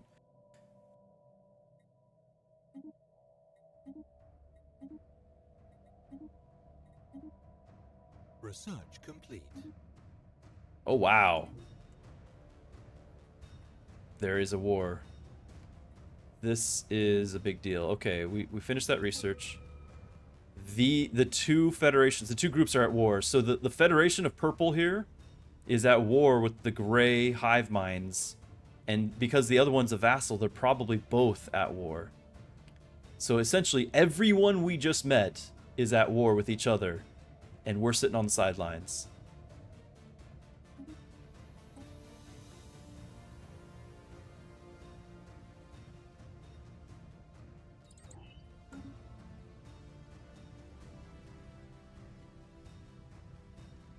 And we were protected, but that's only if somebody declares war on us. So we're not at war with them. It only been, yeah, everyone likes us, which has actually been the goal all along.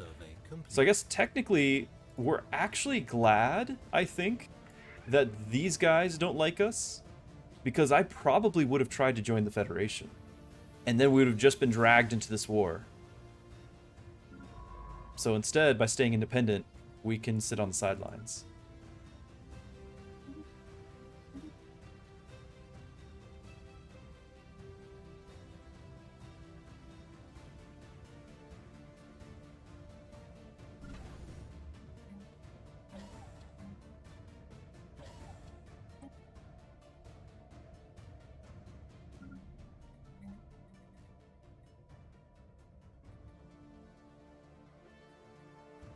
Construction complete. Kind of running out of food and consumer goods. I want to keep making these Spaceborne clinics, life form but encountered.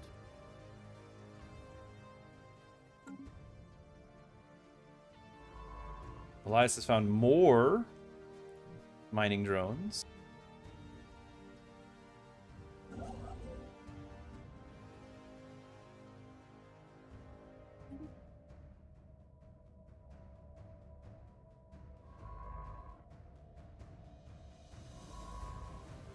I don't know if he's going to be able to scan that. Elias might have to be brave.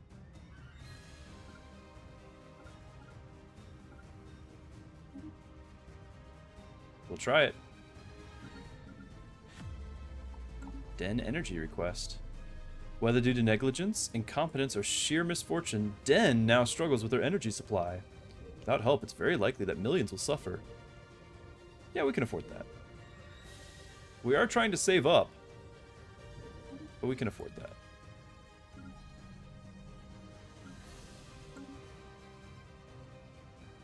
Construction complete.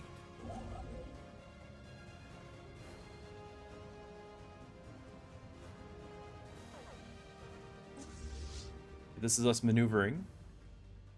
They're not moving to engage us, so we're fine. Do we have any military? We have G. Ito at the helm of our little fleet of corvettes, and we have a legendary leader that came with the Paragon expansion, Leicester Sung. He's a pirate, and so we have some frigates and things with him, and so we actually have two very small, not powerful fleets, but it was enough to clear out most of our backyard of like mining drones and things. Like we could go out and defeat those mining drones.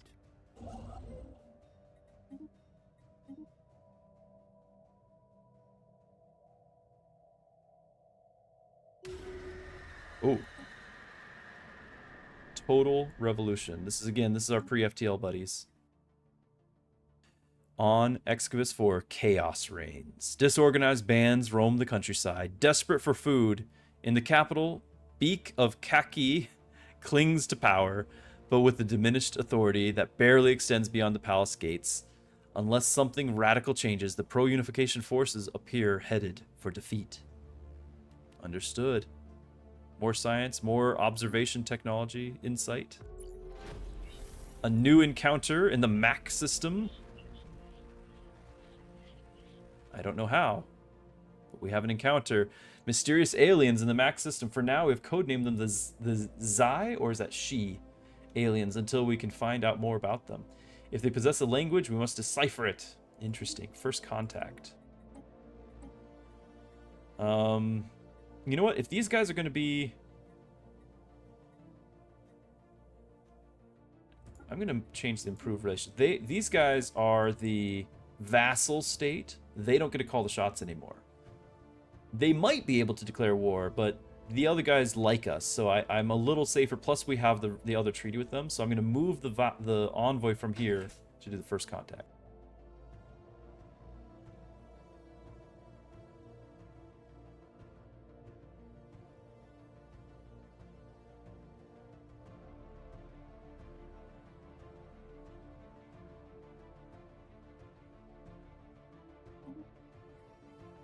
Not Gurner has leveled up. If we ever do put him in charge of somewhere on the council, this would be useful. More useful than the environmental engineer, I think.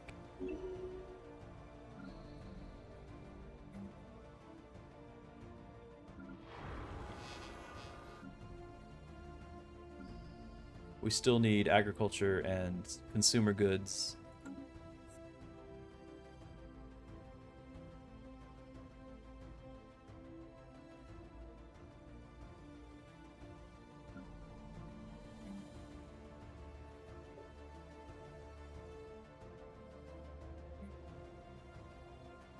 I am going to cancel all 3 of these soldier jobs. These soldier jobs came with the planet. Normally you create barracks and things like that on a defensive world, and so they help defend the world, but they also give you fleet capacity, so you can have a bigger fleet. And they're giving me 4 each, so this is 12 of our naval capacity, of our 57 naval capacities from them. But we're not even using that capacity, and these guys could be being farmers, so we're gonna send them out into the fields.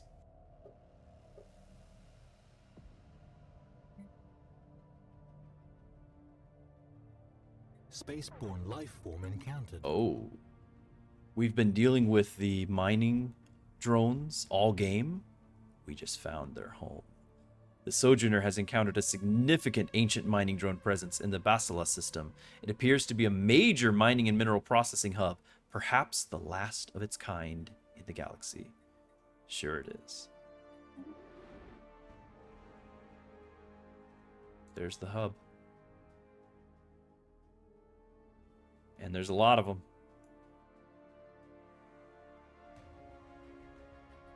Well, Elias is still set to be he's set to be passive, not evasive, because we had to walk past the other drones. So he's still set to just explore. We're not going to keep him that way.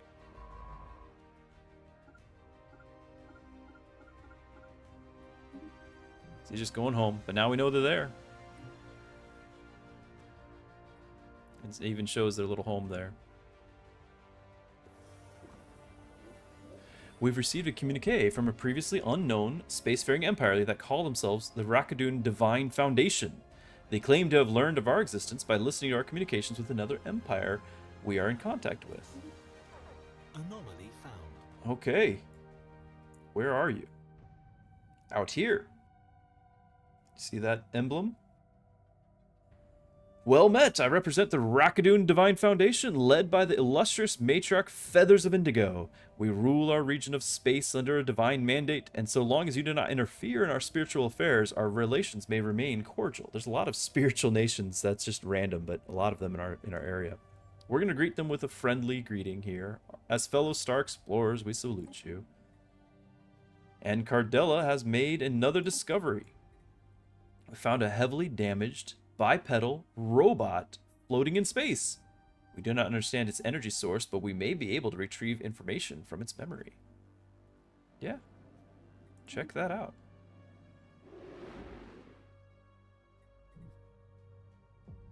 Oh, last call. This is the numismatic data modeling.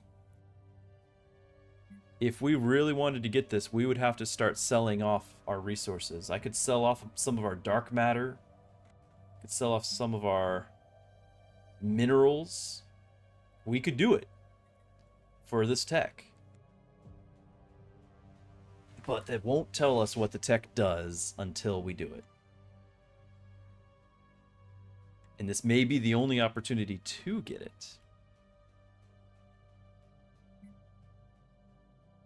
We are getting a very healthy amount of minerals. It does seem like plenty of minerals. So I think we could sell off a full 5,000 and be fine. And that should just about be enough, I think. Yep. Deal. Research complete. Blessings upon you, Druskites, for your business brings us closer to the goddess.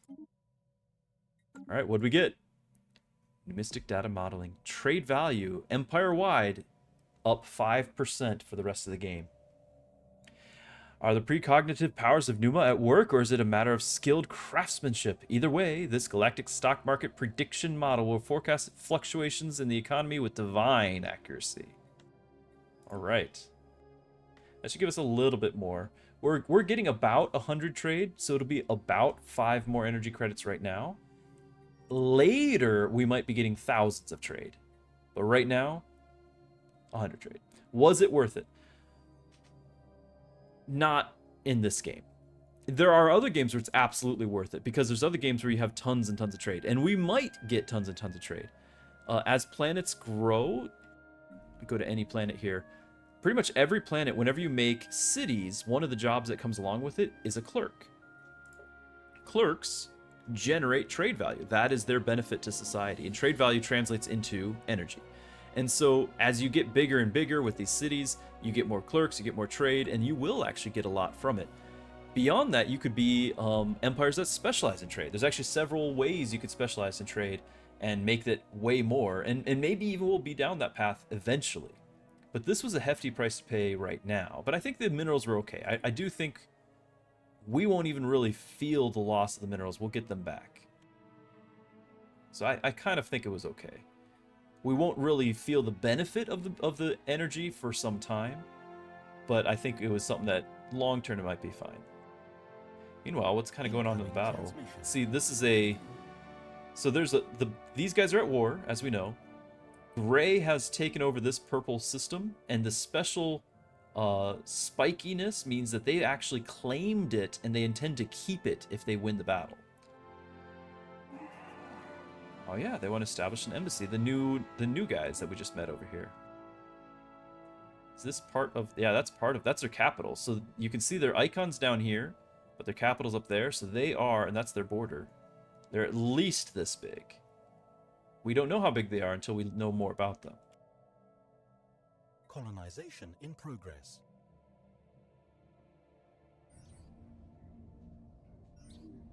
This is that robot. We found a bipedal robot floating in space. Its faceplate is featureless, and its metal exterior is damaged. Preliminary scans indicate that it has residual power, but its power source is radically different from our own. Its internal circuitry may hold memories of its previous existence, but recharging it and translating its information will take time. Cardell, you gotta go?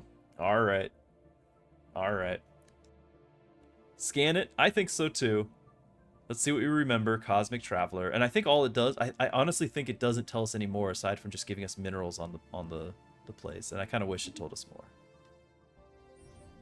Nope, here it is. It actually does tell us. It just doesn't do anything. Through diligent effort, we have found a way to recharge the robot's power supply and scan its memory banks. Sadly, the machine has deteriorated so badly that we cannot retrieve coherent information. We will consider it a follow-up study, and we may search others of its kind, but the fate of this mechanical castaway must remain a mystery. Fascinating. All right.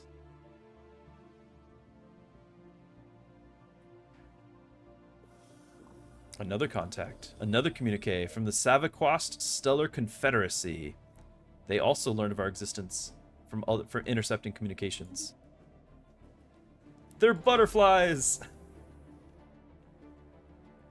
Fanatic egalitarian. They really like their independence.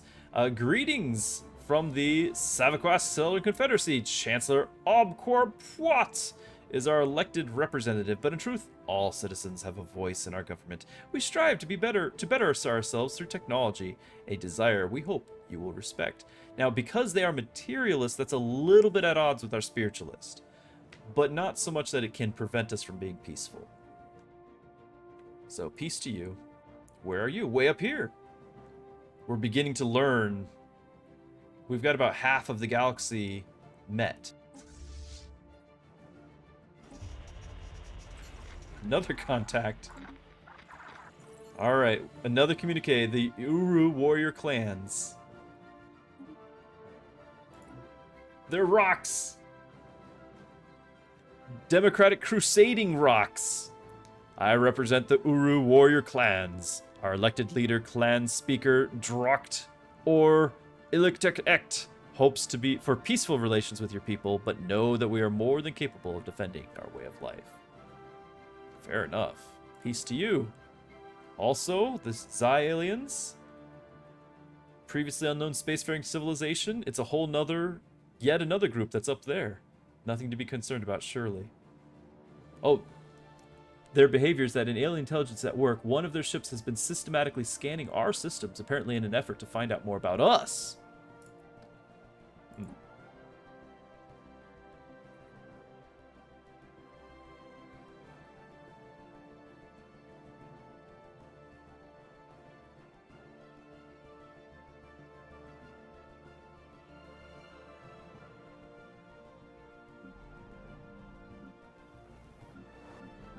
This one's going to need some housing shortly. Cordellet found an anomaly. It'll require extensive probing, but could garner a substantial find. Cold hard potential. Check it out.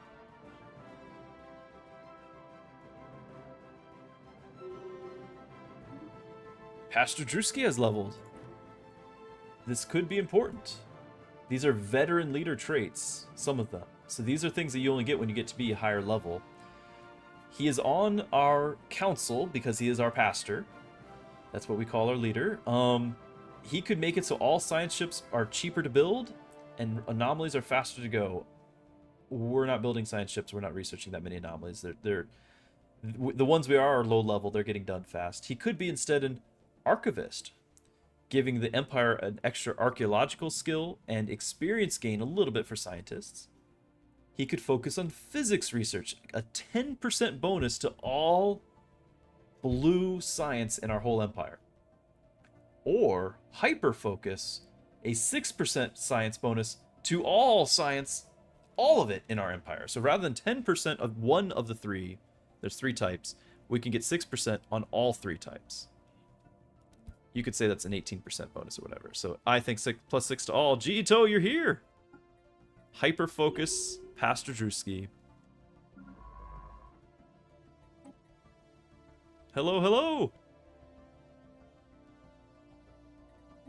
I was just thinking about sending you guys back out again. We found some more ancient drones causing trouble. Alright, alright. Yep, you were lurking. I'm curious how we've got these guys at war. Look at this. His banner is no longer over here. It's down here. That generally is placed somewhat central. So his border is way over this way. Like, he's not small. The moon, Orgulon 6 Alpha, is the home of a marvel of nature. Giant, colorful explosions appear in the sky, a result of the chemical composition of the atmosphere reacting to the sun's gamma rays. Students and senior scientists alike are spreading this find like a wildfire. It has generated quite a spark of interest for the scientific field amongst our people. Amazing. 10 years, we get 20% faster survey speed and 20% anomaly research. Construction complete. And we finished our starbase. This is our starbase that protects the interior from invasion. Not that it'll do all that much. But it won't protect the wings out here as we go north and west. But it's about the best we could do. We didn't get the bottleneck. Anomaly found.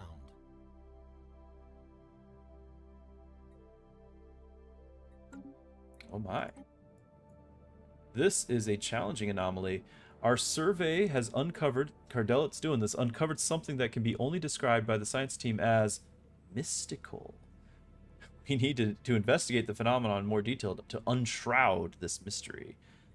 Cardellet's going to be at this for over a year, but I say he goes for it. Incoming transmission. Okay, research agreement. I'm not against getting a few more research agreements here, but I kind of feel like we would be better served with a trade agreement because our economy, the energy has been severely lacking. I might just check some of these guys. A commercial pact, for example, we would get 45 energy a turn with a commercial pact with these guys, and they're ready to say yes right now. And that would cost us the same amount of influence. I'm going to do that instead.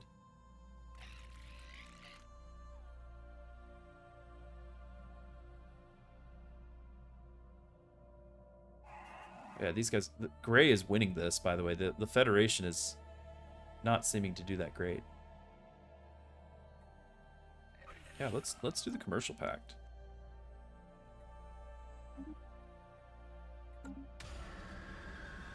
Whoa. In a stunning display of strategy, Beak of Khaki has crushed the planet's resistance. Sleeper agents in the rebel ranks precipitated a coordinated and planet-wide attack. Before the rebel commanders knew what was happening, their positions were overwhelmed. Exodus 4 is now a unified world. Understood. They've shifted back towards fanatic authoritarian. So all of our efforts here to get them to be xenophile and spiritual, one of those two is going to be gone as it shifts over to fanatic authoritarian. Also, we got a bunch of science and progress towards insight technology, which should be completing shortly. Construction complete.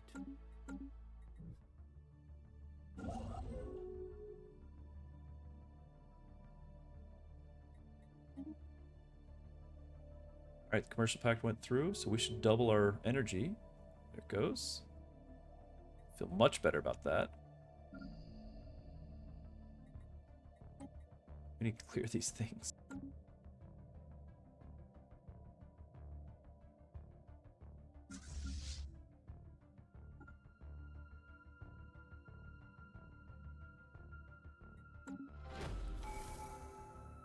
Ah. The Xi aliens have so far been in vain. They've been elusive as they seem to be going... I'm skipping a little. Going to considerable effort to prevent us and any other eavesdroppers from intercepting any signals from them. They don't like aliens. We have therefore only managed to intercept small fragments of their language. We'll have to keep trying. They are hostile. These guys are the ones up here. Oh! I think that's them. They just found us. It is. It's another hive mind. The Desictin Unity, and we speak as one. They've taken notes of our presence and observe for now. Alright. We'll try to be friendly.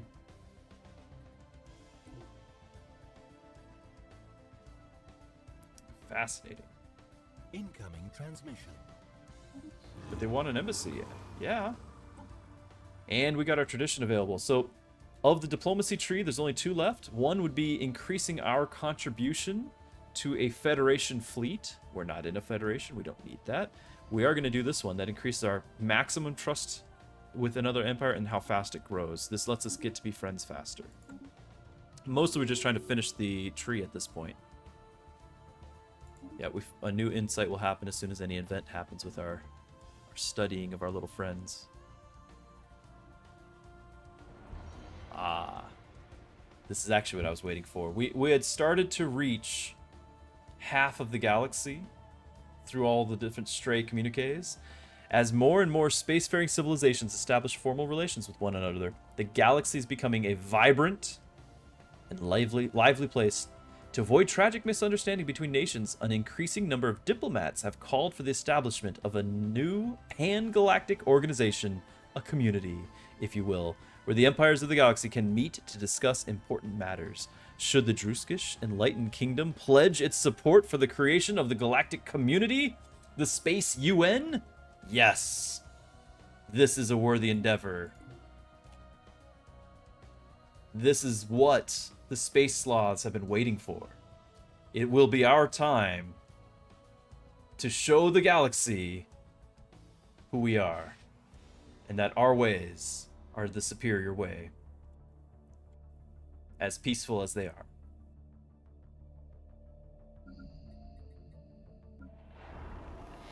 Construction complete.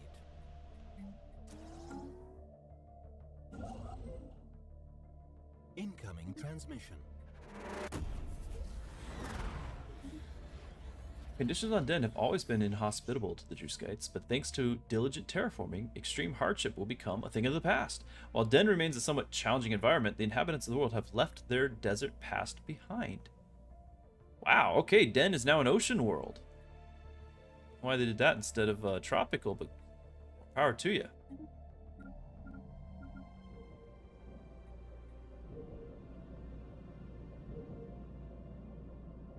There it goes. Got a question maybe for experienced people? Yeah, go for it.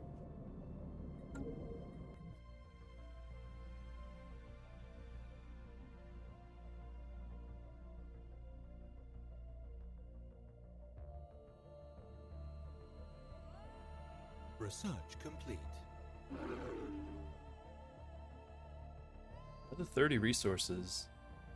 This is with... Who's this with again? I thought it was these guys. Where'd they go? Oh, no, it's these guys. These little guys. These little guys.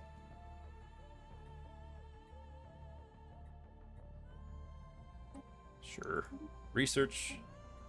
Habitability. There's growth speed. But we have 7. Oh, this is tough. We have 7 dense jungles that we need to clear. I think we still do the growth speed. Trying a devouring hive swarm. The situation log's victory tab is grayed out. Is it bugged or is that somehow normal for a Total War empire? I don't know, because I'd have to look at it from that view. Now, it depends on where you're at in the game. If there are certain crisis, galactic crisis type things, without trying to be spoilery for those who haven't seen this game, you can't even select it all. So what I was going to say, I think you could select the victory tab if that was the case. But in galactic crisis situations, the crisis must be resolved before anyone can win. So that would be one reason why that would potentially happen, but I think the tab wouldn't be grayed out. Potentially, let's see, Devouring Hive. As a Devouring Hive, you wouldn't have any Overlord or anything like that over you. I don't know why it would be grayed out. Unless it's normal for Total War Empire. I mean, I'd say just keep devouring, right? If you take over the whole thing, the game can't tell you didn't win.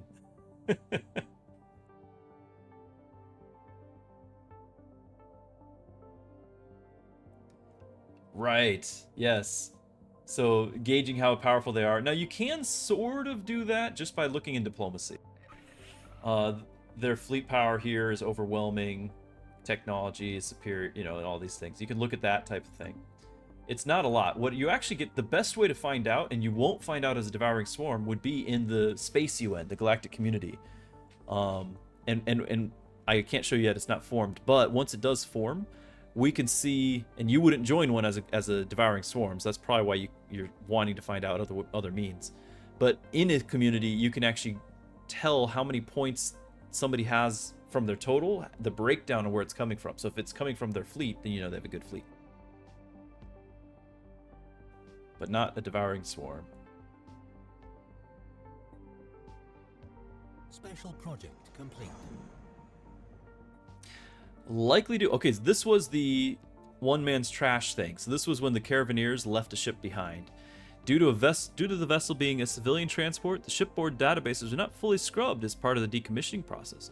So while nothing else of value was found aboard the ship, our data scientists have managed to recover partial references to unknown alien technologies. We just gained the ability to research crystal-infused plating.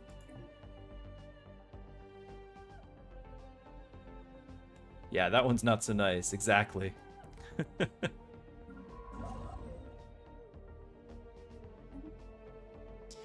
It is really tough. I'm playing on Grand Admiral, so on the harder difficulties. Normally, the AI... normally I don't do like some all-out rush to conquer my closest neighbor. It's just not how I play things. So normally it's more of a late game build-up if I am going to go conquest. A devouring swarm or a rogue AI thing, those all-out conquest groups, because they can't make any friends, the AI will just conquer me before I can get onto my feet. So in a situation like this, you know, someday we might have a powerful navy, that sort of thing. But our best defense was being friendly, and devouring swarms are not very friendly. So I struggle with those types of races in a high difficulty game. Yes, good source of protein. It's true. You can keep them as livestock.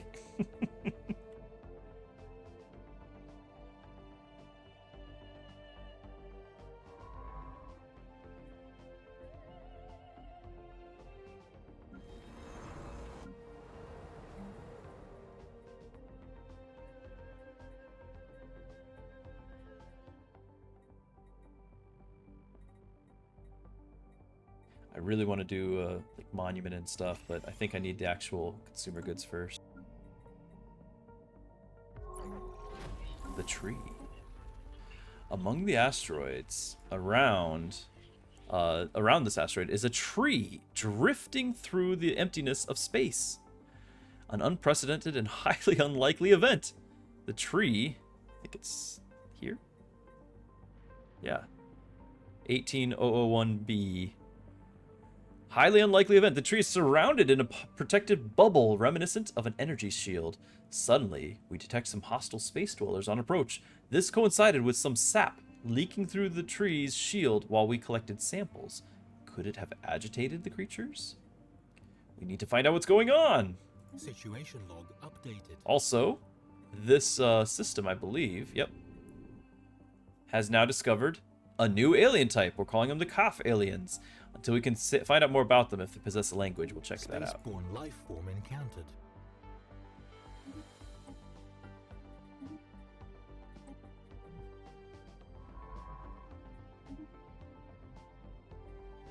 Council agenda available. After spending some of the game getting used to the war claim system, Castle Valley's Swarm is Total War. Yeah, you don't even have to worry about it. So everything changes hands as soon as you fully own a system. Very different feel. Technically, you could get the ability for a Total War if you essentially build the Death Star. Yes, that can be a thing. If you build a Death Star in a regular empire, that will unlock the ability to go Total War, and then you don't have to mess with that anymore. You can just conquer everything. So that's actually the strongest part about having, and they're not Death Stars, so they're other types of things. But, okay, yeah, it's a DLC, but I think that's, whatever the Armageddon type DLC, I forget what it's called. But if you have that, like, that's the main value of having that, is so that you can do Total War rather than necessarily blowing up the planets themselves. I keep clicking this because I want to fix this, but I don't actually need the extra jobs. We still have 8 jobs sitting around here. Science ship under attack. Oh. Cordella, I'm sorry. You were trying to evade, and you decided that the best way to evade would be going straight towards them. So whenever you watch this video, I hope we get out of this alive. You might have to do an emergency FTL retreat, But next time, don't go straight towards them. Okay, you made it. You made it. Now you're going to be lost in space for a little while. Looks like a couple years. Long enough to make a TV show about you. A distress signal. We've detected a faint signal originating on planet Dulgar 4. A short and repeating pattern. It appears to be a call for aid. However, the signal's weakness. Elias expects that locating its signal source will prove difficult. It may already be too late to help. If there's a chance, we have to take it. We're not going to ignore. Situation log updated.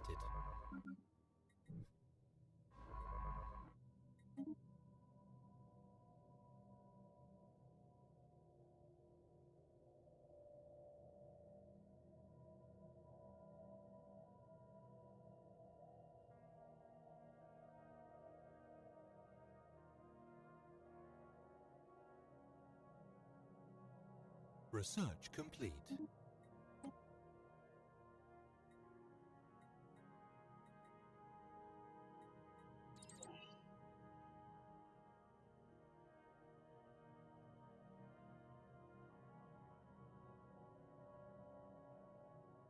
Need to write a text here real quick.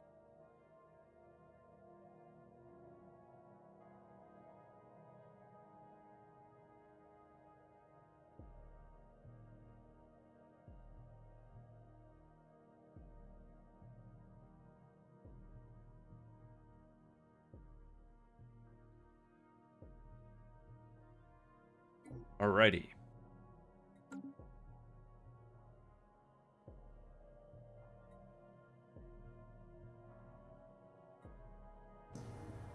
The birth of the galactic community. It's a historic day. Several of the galaxy's prominent spacefaring empires, including the Druskish Enlightened Kingdom, have announced the creation of the galactic community. This supranational organization will serve as a forum where matters involving the entire galaxy can be discussed and decided upon. As one of its founding members, we can take pride in this milestone of galactic history. A great day for the galaxy. We have just unlocked a new feature that hasn't yet been shown to us in this game. Again, if anyone's watching that has never really played Stellaris, this is a new thing. So we're going to go to the galactic community. And so you can kind of see, here we are, the Space Republic. We can propose resolutions. We can decide how we feel about other resolutions. And we can also see where we rank in diplomatic weight. It's not high. This is us with the slightly more darker yellow here, the orangish yellow. 845 diplomatic weight. The strongest diplomatic weight by far is the Ur warrior clans. We met them at 2.1k. Number 2, tied for number 2, is a couple guys at 1.3. We're not too far from them, but the number 1 guys are in fact quite big. That's these guys over here. Now, this number can be manipulated, and in fact, we sort of are. We're increasing our number by 25% because we're being cooperative, and the Blade of the Huntress, that artifact of old, is giving us an extra 10% as well. And so, yeah, big federation. So this is a federation that might just be a single empire. I'm not sure entirely. But one of our goals is going to be to increase this number, and you can do it through fleet power, through having more population, by just having a bigger economy, income, and things, or your technology. Those are the 4 areas that are primarily there. And so if I just build a bigger fleet, that would add to it. If I have more population, that'll add to it. So these are all things that we could do. Because we don't have any intel on these guys yet, it's unknown where their sources are coming from. But this guy, we do. This is our aliens to the south. So they're the number 3 in the galaxy. And we can see, of the 1,300, 165 of it is from Pops. We can compare that to ours. We have 282. We're almost double their population. But because they're hive mind, they're efficient and all this, they also have 252 technology. We have 123. They are double our technology. Their economy's higher, and of course their fleet's higher. They're at 650 some fleet. And so we have 91 fleet. So if we were to just have a big fleet, we might be fairly competitive with the number 3 guy. It's just building the fleet is expensive, and we didn't want to do that. But it gives us kind of a feel for it. But there's other things that go on. Like, they can oppose, and you can kind of manipulate how they feel about your proposals. Right now, there's nothing on the Senate floor, supporters and opponents for things, but very soon, everyone's going to start proposing things. And it costs influence to do, which means I never do it. Pretty much over the course of the game, all the other AI will propose every possible thing to propose. Like, even if it's not something that's that good for them, they propose it. And so I generally don't use my influence to propose things, but these are interesting. So for example, here's just a galactic commerce idea. We could standardize buzzwords. This is very important. We could propose it, and what this would mean is everyone's diplomatic weight from economy would increase by 20%. You'd get more trade, and priests cost a little bit more, but that's level 1. Level 2 furthers those numbers, 40%, 10%, and it goes up to where you have a 100% bonus to diplomatic weight from economy, but in addition, leaders cost more, pops are unhappy, but they generate more. You're basically enforcing a corporate, what horrible future, whatever you call the dystopian corporation future. If we let it get that far, right? And every one of these kind of starts off like that, where they start off kind of like nice ideas, buzzword standardization, to where it ends up in some sort of extreme thing. Now, we don't actually get that far, but we'll probably get level 1 and 2, and then maybe we'll try to push something through that we like. Now, along the way, some things might happen that we are partial towards. 40k hive worlds, yeah. There are hive worlds exist in this, by the way. Because we are a spiritual, pacifist, xenophile nation, that will influence what we want to do. So, for example, there's defense and war. We won't necessarily want to have a policy that increases fleet power's influence, where everyone should have a mutual defense. We'll instead want a policy that decreases diplomatic weight from fleet power. So we're going to have kind of a preference there. Similarly, as a spiritualist nation, we don't think that robots should be around. We think that those are soulless abominations, and so we wouldn't support the pursuit of technology that's unrestrained, because this ends up becoming all in on like robots and like cyborgs and becoming the Borg. We would say, no, life is more important, and we'd focus on that. And so our politics would be there. This is another area that has a lot going for it, but I hope that they take another pass at it on a patch to make these things matter more, because a lot of these just kind of don't. However, one of the things that absolutely does matter is this galactic reforms area. They could form a galactic council. We can go from just everyone gets a vote to a top 3 nations have a veto power, and maybe an emergency vote that they could bring up, and maybe they can call in certain things that other people can't. And then maybe we might vote to not have 3, but maybe only 2. Maybe there's only needs to be 2 on this council, because it's more efficient. You can get things done more rapidly. Or maybe there only needs to be 1. A supreme galactic emperor overall that we would all submit to. Who knows? Who knows what would happen? But we'll just see where that goes in the future.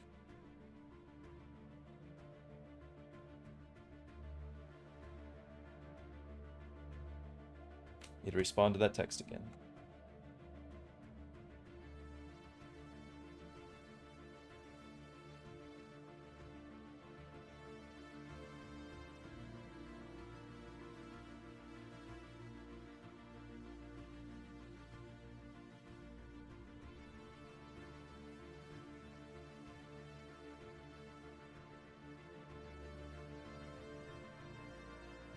Is there a built-in end goal or whatever you want? Yes and no.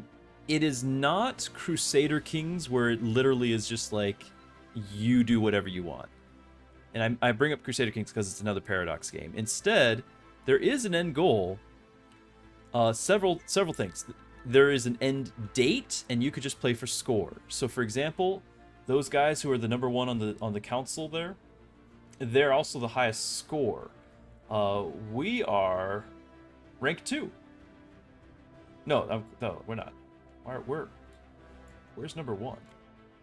2, 4, 5, 6. We just haven't met number 1. Oh, that explains it. There's a bigger guy out there. Where are we on this list? Number 16. We have a long ways to go. That's okay. Remember, this is the hardest difficulty.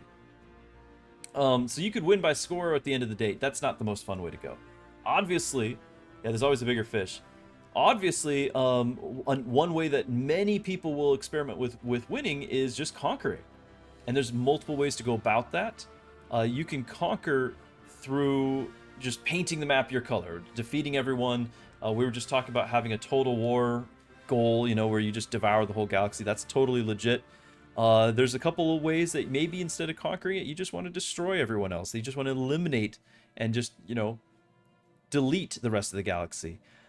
Maybe you want to absorb the rest of the galaxy into a federation with you at the head as a hegemony, as opposed to a equal federation where everyone's equal in it. You know, everyone has like a satellite state. Or maybe you want to have a friendly federation and the majority of the galaxy is in your friendly federation.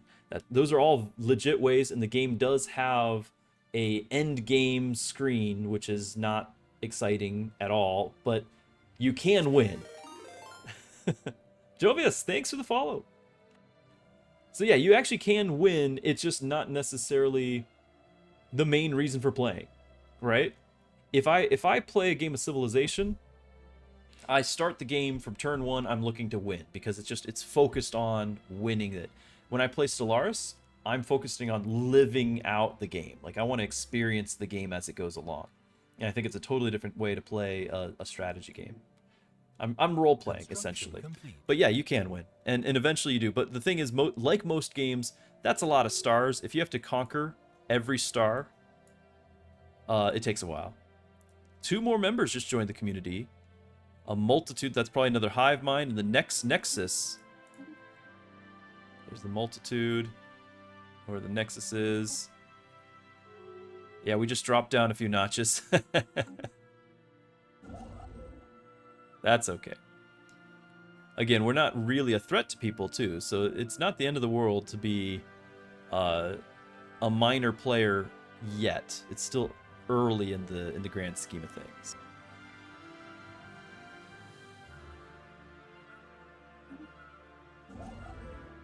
Incoming transmission. Oh, lots of things. I was going to say these guys, handsome devils. They want to establish embassies. Fair enough.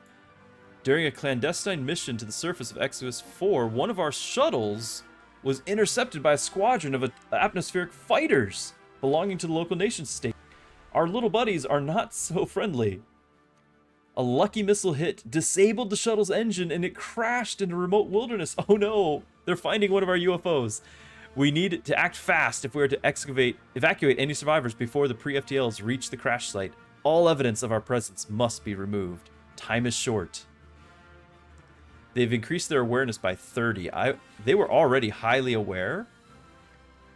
I think when I click that, they're either going to be just right before, or they're going to actually be made aware and we're going to make contact. Situation updated. Exposed. Yeah, they were already too high, so they know we are here. We have been careless, conducting operations in the Exodus system without bothering to hide our activities. Despite their modest technology level, even the Curium civilization have taken notice of our activity. First contact is now unavoidable. Here we are. Ah, there you are! We've been waiting for you to initiate contact for so long, we decided to make it the first move. What happens now? Greetings, friends.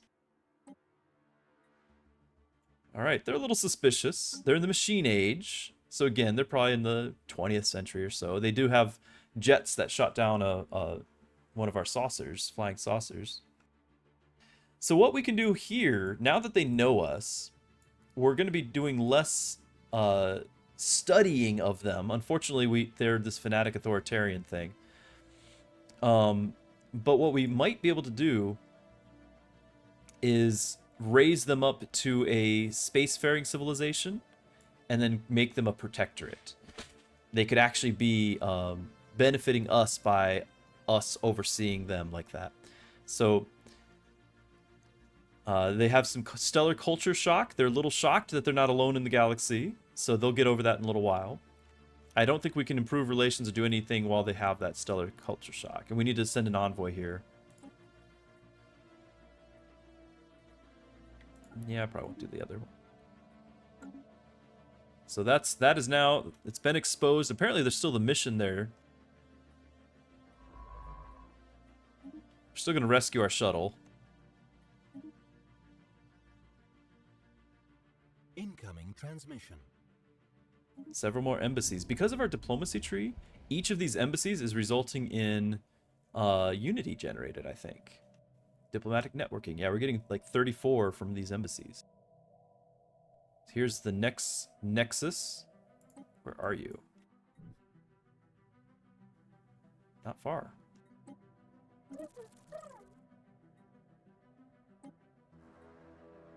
Okay. Everyone loves us. And there's been a few proposals made. The Waskelian Multitude, number 2 in the Empire, in the galaxy here, they have proposed Pan-Galactic Recycling Initiative. What this would do, it says that they will all benefit from reducing waste and reusing what we can. Sharing recycling protocols between the nations of the galactic community will help us all. What this will do is this will reduce diplomatic weight from economy, lower pop consumer good upkeep, so this will be a little bit cheaper. Our pops are eating 51 consumer goods. And make clear blockers take longer because of all the red tape. We actually really want economy to be good for us. And so we don't want to lower our, because it's not going to be fleet, right? Our number one diplomatic weight is going to be something like pops in economy. So we're going to oppose. The vote is not live yet, but when it does go live, our vote will automatically be cast. Now, Comfort the Fallen. Our neighbors here, we actually know these guys, right? The lowest among us is still one of us, and we should come together to assist them in their time of need. Unemployed workers have their unhappiness penalty reduced by 10%. Also, diplomatic weight from tech is reduced, but spiritualistic ethics attraction, that is us, increased by 10%, and unity from jobs increased by 5%. We do like this. Even though it's lowering our diplomatic weight from tech, we're behind in tech. And so everyone's lowering. This is actually going to be to our benefit, and we're looking for the unity and spiritualist part. We're going to support that. So whichever one, when the vote goes live, the Senate's currently in recess for 600 days. When the vote goes live, whichever one's at the top of this list will reach the Senate floor, and it'll get voted on. Then the Senate goes into recess, and we wait however many years, 5 years, and then we'll go to the next one. So by me supporting this, my mere 800 is added to its amount, whereas I'm not adding 800 to this one. Construction. So these will probably get adjusted as different empires add, and now more empires are proposing things. So we're probably going to wait a minute just for these all to kind of settle, because we'll have to keep coming back to it. Turtles, they want to establish this embassy, yes. Trying to get out here to this planet and archaeological site, and hopefully to put a bottleneck here on the wormhole.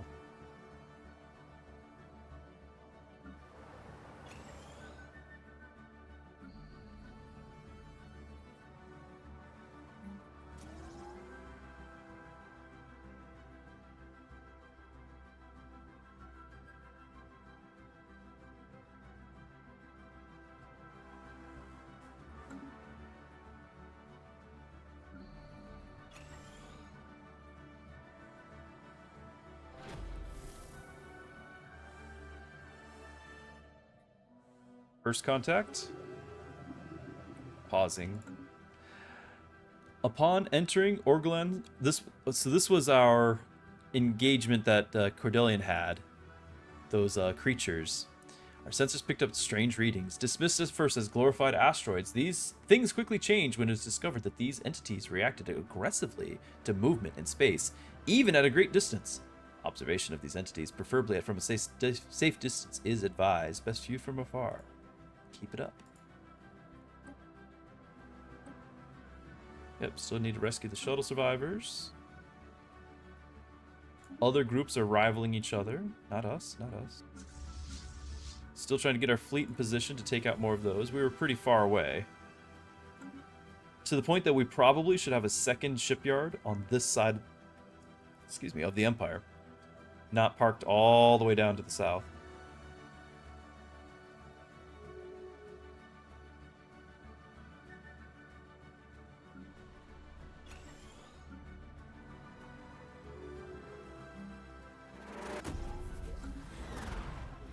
Seems our scientists on our partner planet have made several new and admitted... Okay, so this is the den again. They're wanting to share their insights with us in exchange for supporting them with resources.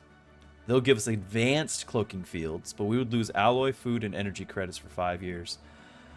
I've mentioned before, cloaking is awesome, except not in this game. It's a total gimmick, almost entirely worthless in PvE. In PvP, I think it's got a place.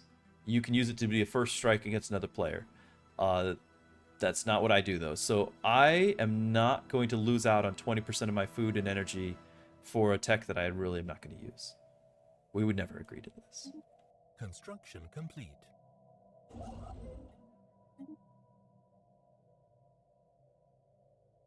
Special project complete. We found the source of the distress signal. Oh, yes.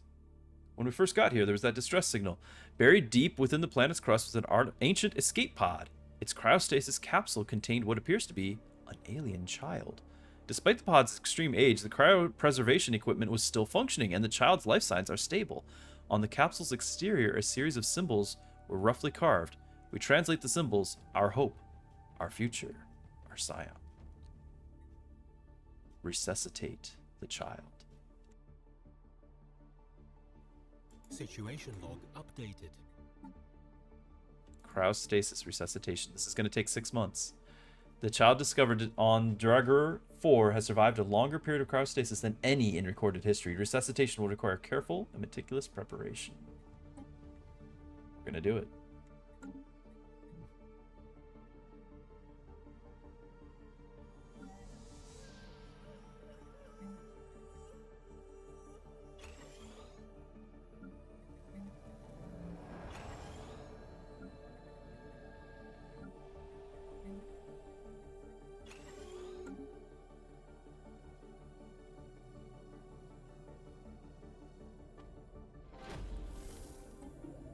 Space amoebas. The entities encountered by our fleet some time ago. This was with the tree, the floating tree. Are new wondrous forms of spaceborne life, quickly nicknamed space amoeba.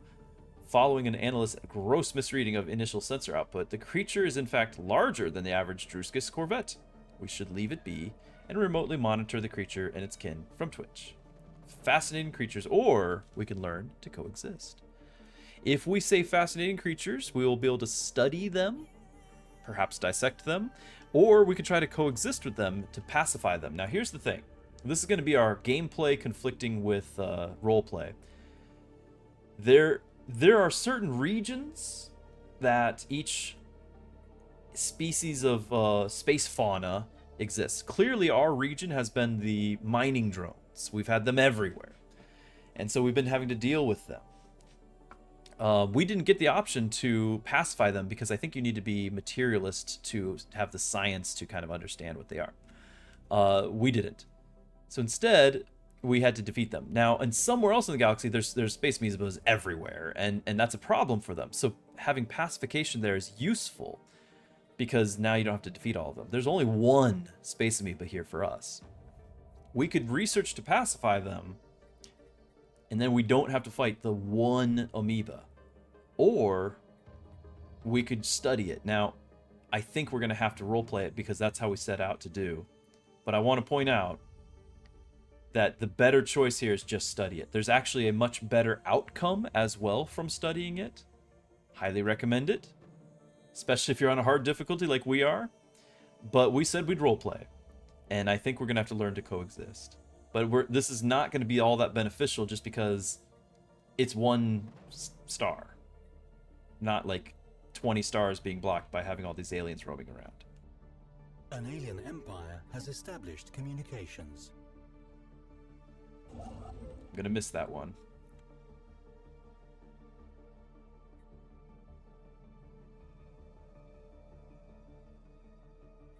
So that should give us, yeah, we can research that, but 5,000 is not super cheap. We'll do it anyway, because we want to still study the tree here. Okay, we've given this a second. So the ones we voted on, they're nowhere near the top now, but you can see there's a whole bunch now. So I'm not going to read every detail on them, but I'll give you the general gist. This is the scientist one being voted on, and most people want this to happen. It's probably going to pass. That's why it's at the top.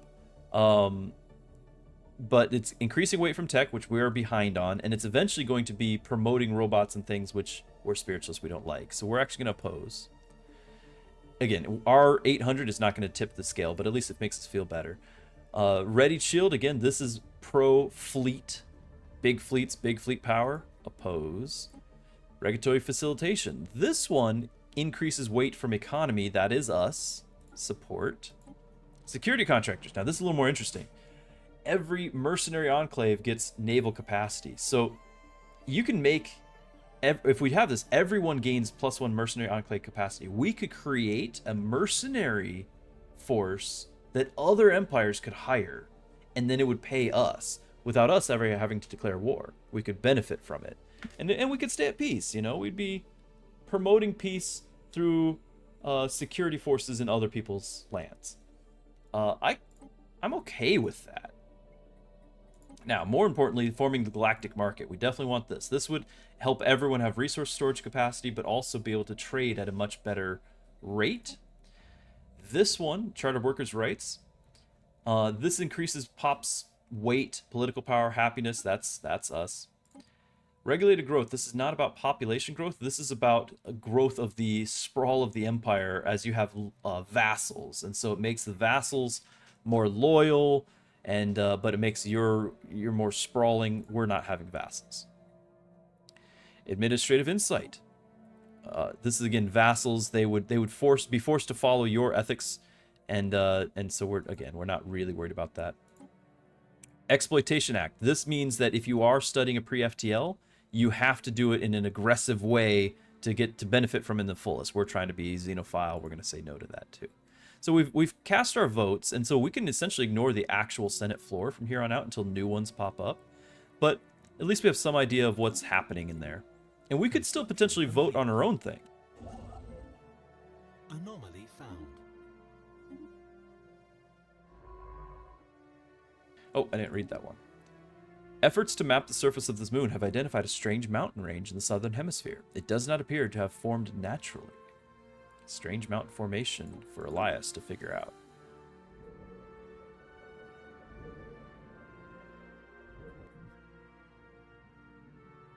Our fleets are almost over here. Almost colonized this world down here. Colony established.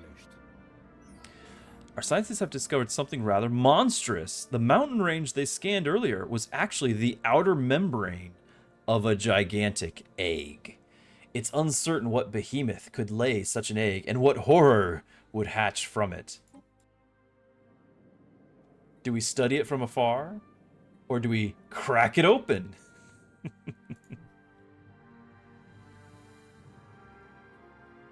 We could get permanent research. But however, this is on the other side of our neighbors. We don't really have a guarantee that we'll get out here.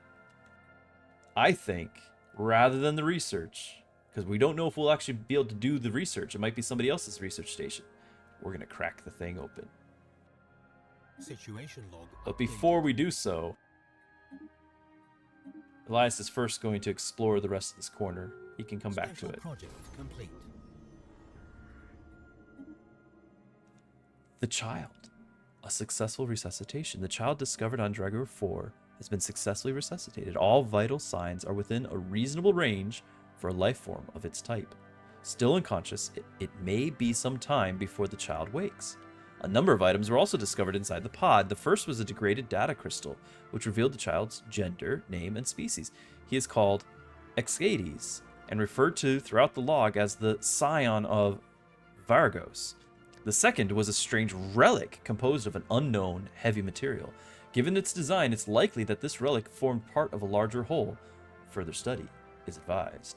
Of more pressing concern is what to do with the child. Whoever this Exedius is or was, for the time being, he will require care. We could say it's not our responsibility and we have a special project to find relic fragments, or give it a home and still find relic fragments. We're absolutely going to give it a home. Situation log updated. More things. A transfer request. The scientists on Den. Once again, we're going to say no. We haven't had anyone die yet, and even though a lot of them are getting older, so we're still waiting to put Eisenhorn in on the council or something. You're going to stay on your rock. Stay on your rock, Eisenhorn. All right. Elias, the surface of this asteroid is littered with metallic debris. Most of it appears to originate from starships of many different designs. Check it out. All right, Cardellet's back.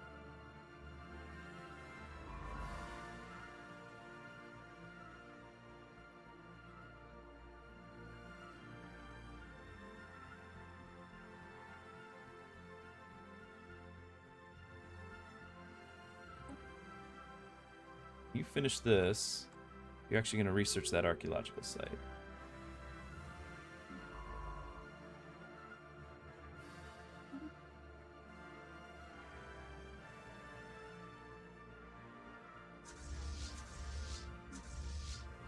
The privateer fleet's a lot slower.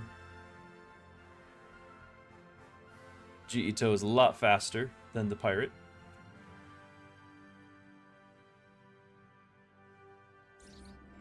Reaper. Truth be told, this is actually the first time I've seen it as well. I think it is part of the new Galactic Paragons DLC. I'm very, very confident it's part of that, and this is my first time as well. Junkyard. The asteroid was evidently used as a junkyard by someone at some point. Looks like the Wall-E towers. In the distant past, all manner of discarded machinery and metallic refuse has been deposited inside the asteroid's weak gravity well, being slowly pulled into the jumble of debris that now covers the surface. There's nothing of particular value to be found here, but lots of the metal could be salvaged by a mining station. We'll recycle what we can.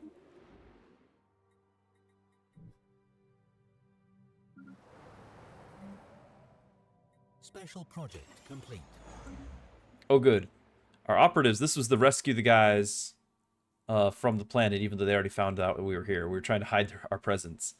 We've managed to evacuate several survivors from the crashed shuttle. The remaining debris was destroyed in a controlled explosion, leaving nothing but a small crater for the pre-FTLs to find. The nation-state where the incident occurred will no doubt blame its neighbors for this border violation, but hopefully the disruption to their natural development will prove minimal. We get some science out of it.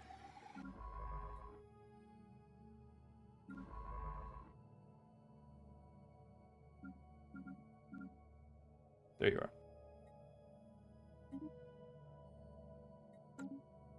Construction complete. I know gene clinics are not ideal. I want them to be. Incoming transmission.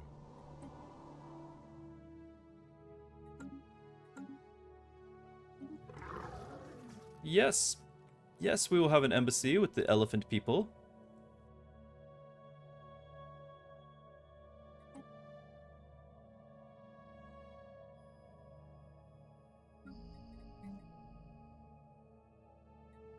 We actually ran out of minerals. It's because we spent that 5,000.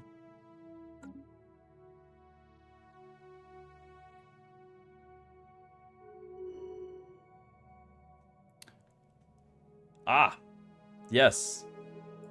This is Indacha. Our hyperlane jellyfish people.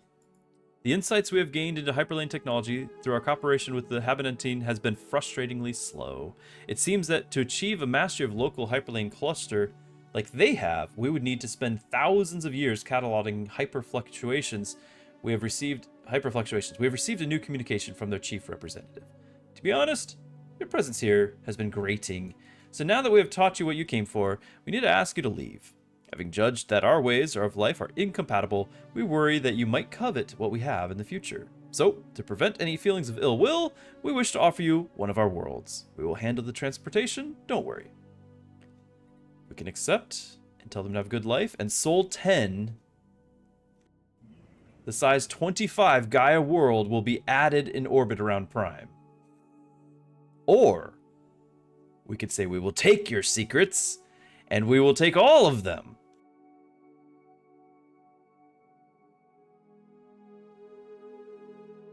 Though they probably are not defenseless. And we're role-playing, so we are not going to be aggressive. We're going to accept and wish them a good life. And get a free size 25 Gaia world. The Senate is also now in session.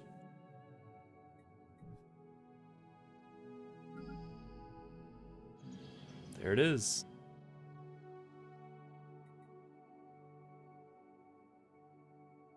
They just dropped it in place. Let's colonize it. Prime. Amazing.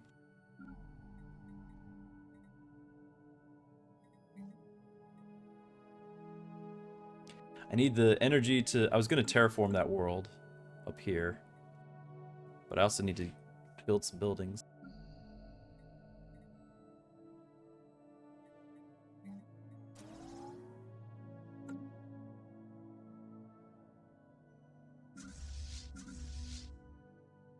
Oh yeah, the Senate. I was going to show you guys the Senate. So on the Senate floor, the first one up to bat was the Readied Shield. That had the most support in the first place.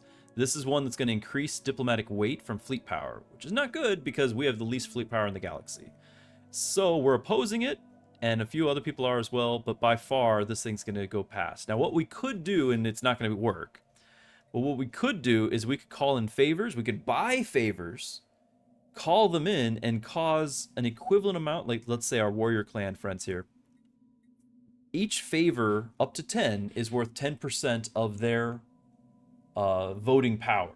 So if I had 10 favors, that's the max, I could actually vote on my side of things for an extra 2.3k. But we would need a lot more than that. We would need to basically have, 5 or 6 of these guys voting equivalent on our side. And so it's just, this is just one we're going to lose. And that's okay. But that's just the reality of it. So that's why I kind of I cast my votes and I let it be. Because yes, you can manipulate it. But you can only manipulate it. You can only afford to manipulate it on the smallest of things. It looks like a few of them are changing their minds as time goes on. Construction complete. Now, by opposing it, I think these guys might get a little annoyed that I'm opposing it. But just in case enough people move around and change, I'll stay opposing.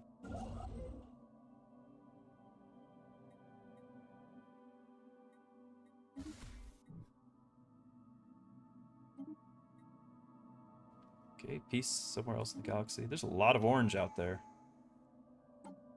Our final diplomacy perk. This will give us 10% more diplomatic weight, and an envoy and an ascension. Now we need to look at our envoys, in fact. So yes, this one gives us Federation naval capacity. We're not in a Federation. We still might join that one. But for the moment, we're going to look at the ascension perks. All right. We could be a mercenary, have more enclaves, more payment from that, and fleet power, diplomatic weight. Enigmatic engineering. This is stealth and stealing technology and things like that. Starbase influence cost claims this is, expansion. Not doing that. Grasp the Void. This one, I've used it in the past. This one gives you 5 more starbase capacity. We're at 6. By the time we fill up all this stuff, we'll probably be able to have 7. It's based on how many systems you own. But we could jump it by 5 more. We don't have that many bottlenecks that we need to defend. I'm not too worried about it. Technological ascendancy. This is 10% science across the board. We technically should have done this one first, but we were kind of role-playing it. So this one is really tempting. It gives rare technologies as well. Consecrated worlds, potentially, like this one in practice is very bad. You can dedicate planets or just asteroids to be holy, and as a result, if you have enough of them, you get a percentage more boost to your unity in the Empire. Like we're getting 300. We could boost that by 15%. I don't think it's worth it for a whole ascension. Master of Nature, again, not worth it. It's lets you get rid of blockers and things on your planets. Imperial Prerogative. Now, this will allow us to have more leaders total, which would be useful for our stream, just because we're trying to let you guys name yourselves after it. And also, empire size from planets would be reduced. So, of our 205 empire size, which is reducing our tech and tradition, increasing the cost of these things, 90 of the size is coming from our colonies. We could cut that number in half. That would not be a small number. That'd be actually kind of nice. Is it something that would be game-changing? No. We can increase our edicts fund. We haven't really been messing with edicts, but we could. This one would give us leader capacity too, more leaders to choose from, and increase the experience gain. So if we wanted to just do leaders, this is the one. Or we could do this. Now this is interesting. A shared destiny. This one, on the surface, looks like something you would do when you have a bunch of vassals. Your subjects don't suffer loyalty penalties when you have multiple subjects. So if you have a lot of vassals, you can keep them friendly. But it also gives 2 more envoys. Now, something we can do with envoys, that we just got one more, is in this galactic community, I can have another way to manipulate my number. I can assign an envoy, and every envoy I assign is another 10% more power. And this when the month rolls over, that would go. So we're actually going to jump up 88 more diplomacy weight, diplomatic weight here from that one envoy. I could get 2 more of them, and we jump up another 160. So you can see how I wasn't too worried about us being down at the bottom, because very quickly I could just call in all my envoys and throw them on here, and suddenly I'd be a contender. This would give us a few more. However, I think when we make our big diplomatic play, that will be later on. Meanwhile, we are consistently falling behind in tech. We've been behind all game. It's the hardest difficulty. They have all sorts of benefits.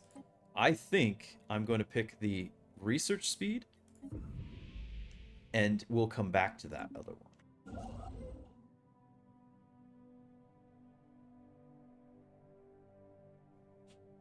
Bronze! Hello, hello! The stream!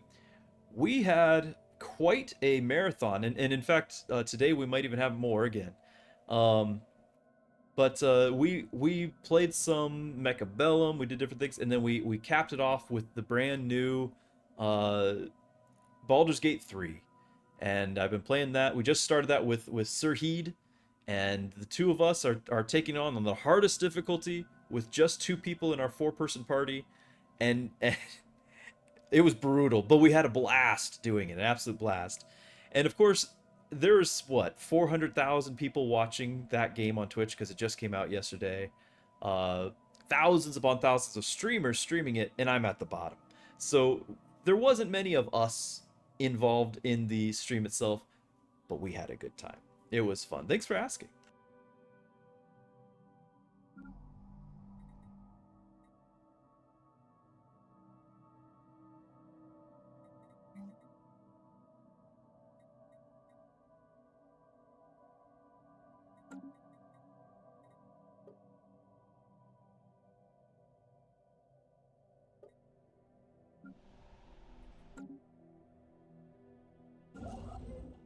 System survey complete. I'm really wanting to get this. There's several others with a lot of minerals to be had.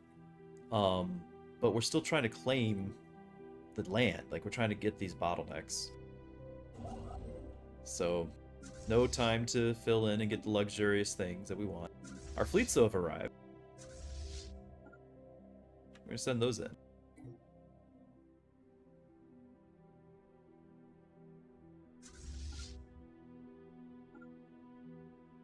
One is a little faster than the other, so I just try to get him caught up there.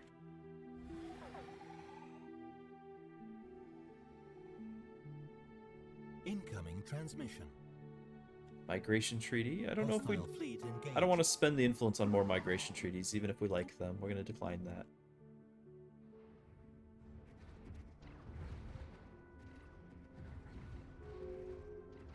So, in case you missed it, this is another mining drone colony. We've had a bunch of these throughout the game. And we can't make peace with them, we can't negotiate, we can't fix them. They are just blocking a new first contact, the Mem aliens.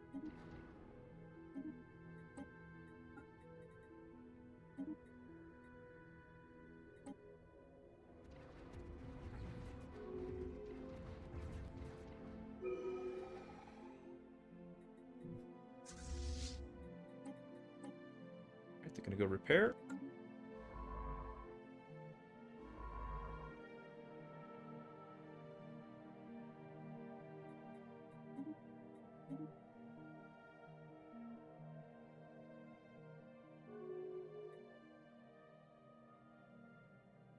Defensive pack going out.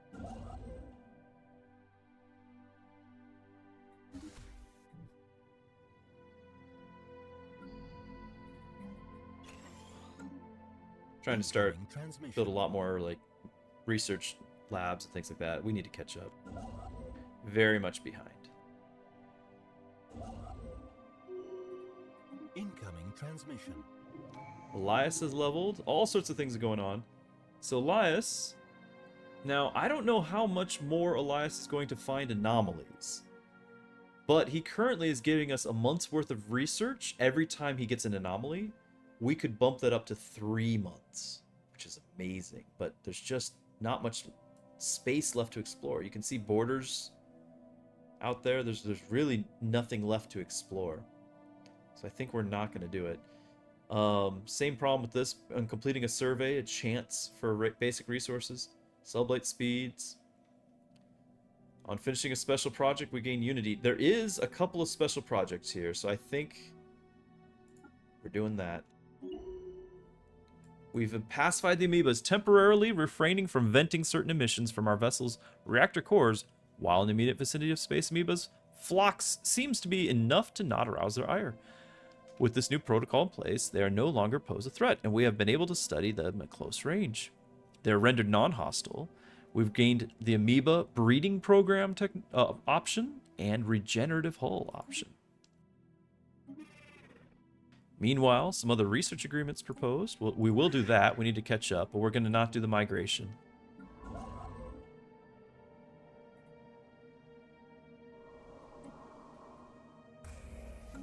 Keep terraforming.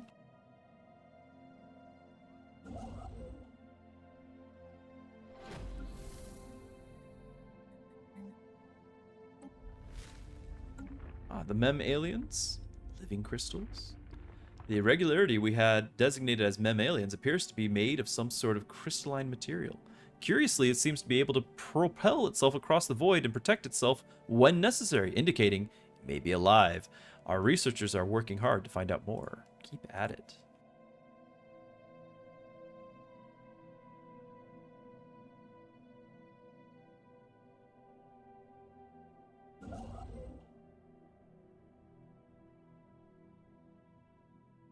Debris analyzed.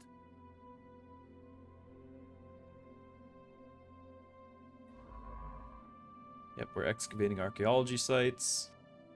We are exploring some of these things. We've got most of this sealed off for ourselves. We just need to claim the rest of it, colonize it, and then just fill up our planets. Subterranean refugees. A large group of refugees from the underground alien empire on Cider Prime recently streamed out of their tunnels onto the surface, chased by a small army. They are apparently part of some sort of religious minority.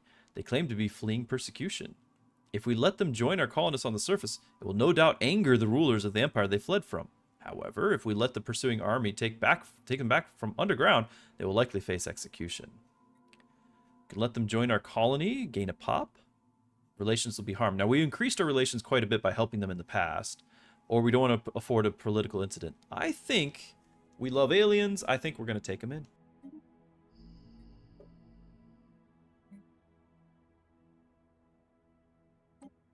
Is that them right there? Penguins? Underground subterranean penguins? I can only hope.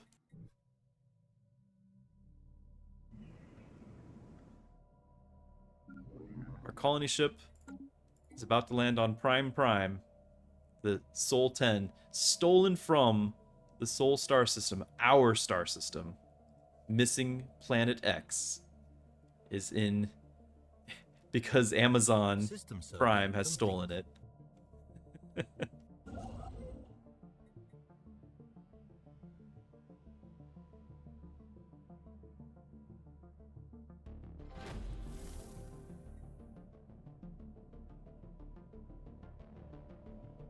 I do need to make a planet somewhere be a trade station. It might be this one. The crystalline entities. Again, fascinating creatures, or learn to coexist with them as well.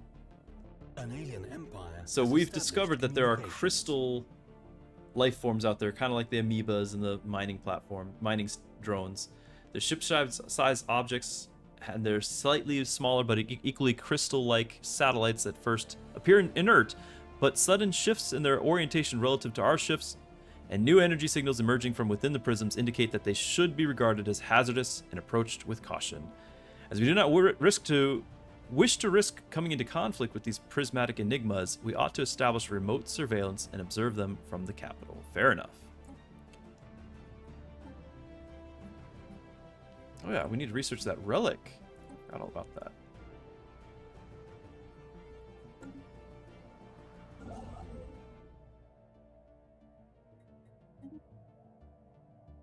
Hold on, that has a planet on. Oh, it's a tomb world. We can't use it yet. I'm gonna build down here. It's got a bunch of minerals.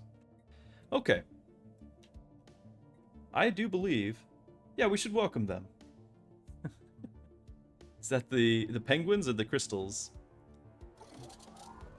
So I believe we have a Sir Heed on our Discord here, and so that might mean that it's time to kind of get shifting the crystals. They might shift gears here for some Baldur's Gate, but I need to take a break before we do that. So we might just do the old AFK message, take a break, and I'll be back with some Baldur's Gate, I think. But I think this has been fun. Lots of things happened. We didn't necessarily grow and carry on some more, but now the galaxy has become a populated place. We have the space UN. We've been progressing our archaeological finds. We have this mysterious child that we need to find out about. Lot going on.